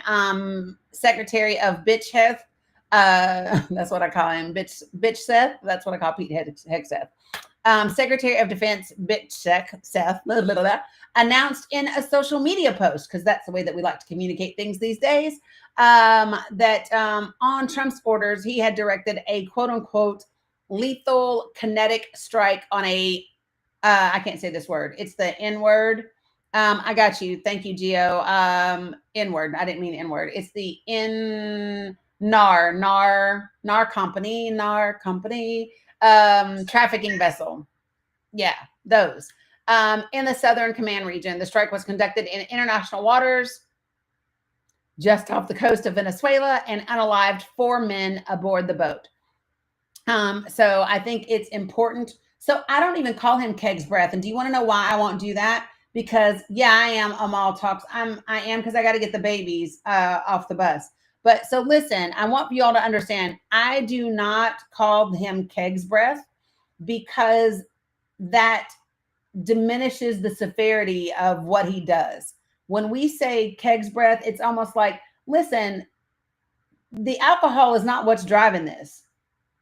Y'all hear me? The fact that that boy couldn't stay sober at one point in time is not the problem. He is not the problem. The beer don't have nothing to do with it, right? He's just an asshole who is living out his dreams in a position he is woefully underqualified to be in. and doesn't deserve to be in. So can you share with me, Imani, what he's showing us? أنا الشهاد. هذول زملائنا الشهداء في الدفاع المدني، شايف هذول كلهم استشهدوا خلال الحرب. These are the people that have been unalive that's in the firemen civil defense section since the beginning of this G-side. He's showing you the men that he used to be a part of. That he worked with. Yeah. That he worked with, yeah. You know, we have our own, like over here in America, there's different fire stations and stuff like that. Yeah. Same thing over there. They have different civil defense sections. And you remember the civil, one of them was unalived on the staircase with the other 5 Yep, I remember. Yeah. So. Yeah. So I think that everybody needs to everyone needs to understand what we are dealing with and the connections between. So Donald Trump is testing the waters. Everything about what he's doing, the actions that he's taking are 100% about testing the legal waters as to what he can get away with. And I want you all to understand that very clearly when we talk about the legality of doing a strike in international waters. You can't name, you can't like label, hey, if I am not mistaken, listen, this one right here, this Soha, that's not Sophia. That's not Amal Talks. That's the imposter. No, they're 2 different people. Right. That's not an imposter. That's not an imposter. That's someone else. Yeah. Okay. Well, let me tell you, I don't know her. From the last time, that one was a imposter of Soha. Okay. See, I don't know. All I know is her ass gave me angry faces, and I was like, no, that was the one that was pretending to be her. Yeah, you see, I was like this. Angry faces. Because Sandy asked me, and she was like, "Can I block her?" I said, "Yeah," because she usually greets me in a certain way. I have passcodes at this point with half of these people. Right. So I'm over here like. I was like, yeah, I know you didn't just flex on me. It was definitely not her. Yeah. All right. So listen, folks. So here's what we need to do. For those of y'all, first of all, there's about 330 people in the room on TikTok. I appreciate you all. Here's what I'm going to do. So tonight, I will be live. I will be live with a Mooney. Did they tell you? They did tell me. And so let me tell you what the deal is. So Abu Saraj says hi, by the way, from the chat. Abu Saraj. Hi, friend. All right, so let me tell you what it is. So this is the message that I received. It was so there's a game night tonight, and Abu Saraj and A Money are doing a fundraiser, and they think that they can outdo me and the Danikins.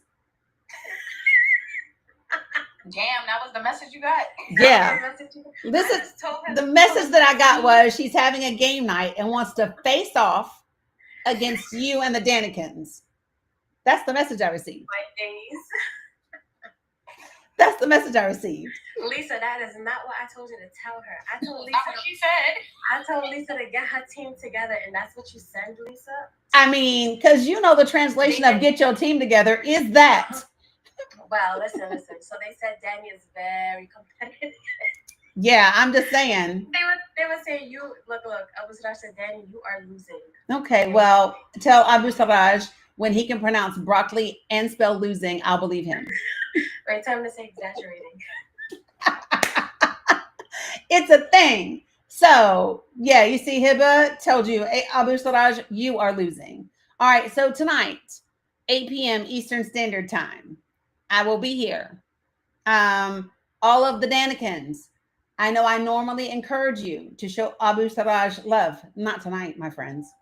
Not tonight. You're dead. Not tonight. She said not tonight. That's crazy. Not tonight. For all of the times that you have said, Danny, we love you so much, and we ride at dawn, we ride at 8 p.m. We ride at 8 p.m. Danikins. Yeah, this is so funny. Okay, just so we are clear, that's what's going down tonight at 8 o'clock.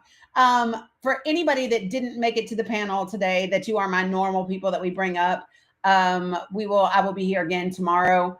Right, DJ, charge up. Tonight I will be with the fundraiser game. Love it.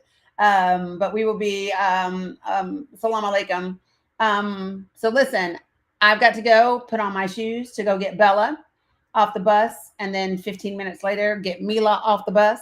Yes, we'll get our girls off these buses. Movie time. Thank you, Cheryl, for asking me. Movie time will be by the time I get them blah, blah, blah, 4 p.m. 4 p.m. Tonight. 4 p.m. movie channel. It is not a movie. It is me sharing information from the last movie channel that we were in. Will do. Coolest mom ever. I will do. Appreciate you, Pally Pride. I just want y'all to take a minute to assess the panel, and our oldest youngin is gone, but I just want you all to just assess the panel with everybody at over 4,000 coins. You all showed up and showed out today, and I appreciate you greatly for taking care of the panel and supporting the live. Eastern time. Okay. Yeah, so much happening in this live today. All right. Sacred CD agreed. Love this community as well. Baby Mohammed. He'd be like, don't call me. He'd be like, don't call me baby. I want to thank you guys. I'm going to drop so you can give credit to this panel. I want to thank you guys because I feel really guilty sometimes for not being able to do my old job, because you know what my job used to be. Yep, I do. So I have like guilt and anguish, you know? Yeah. For a lack of contribution and control. I'm not going to tear up. This is the best part.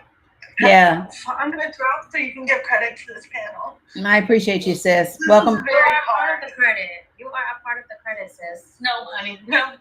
All I did was talk about loss. That's all I do now, and that's how I get my venting out. So. Yeah, he puts up his face when I say baby. Like, yeah, so I wanted to, can you please drop me so you can give credit? I got you, sis. Yes, you too. But so listen, I want to say really quickly, if y'all notice, every time I call Mohammed Osama baby, he shows his face because he thinks that little peach fuzz he got makes him grown. That's what he thinks. He thinks that makes him grown. All right. So listen, I love you all. I appreciate you very much. I'm going to go so I can get Bella off the bus. I will see you all 8 p.m. Eastern Standard Time. May Allah protect everybody. My friends in Pali, especially. I'm going to need y'all to do what you do. And I will see you all tonight. Okay. Could you let me know if you got my email for the list? Yes, I can do that. Matter of fact, newsletter goes out tomorrow. First newsletter does. So if your email is on my list, you will get an email tomorrow. And if you don't get an email, that means your email is not on my list. All right. All right, folks, I'm out of here. Love you, mean it. Take care. Appreciate you guys. Bye.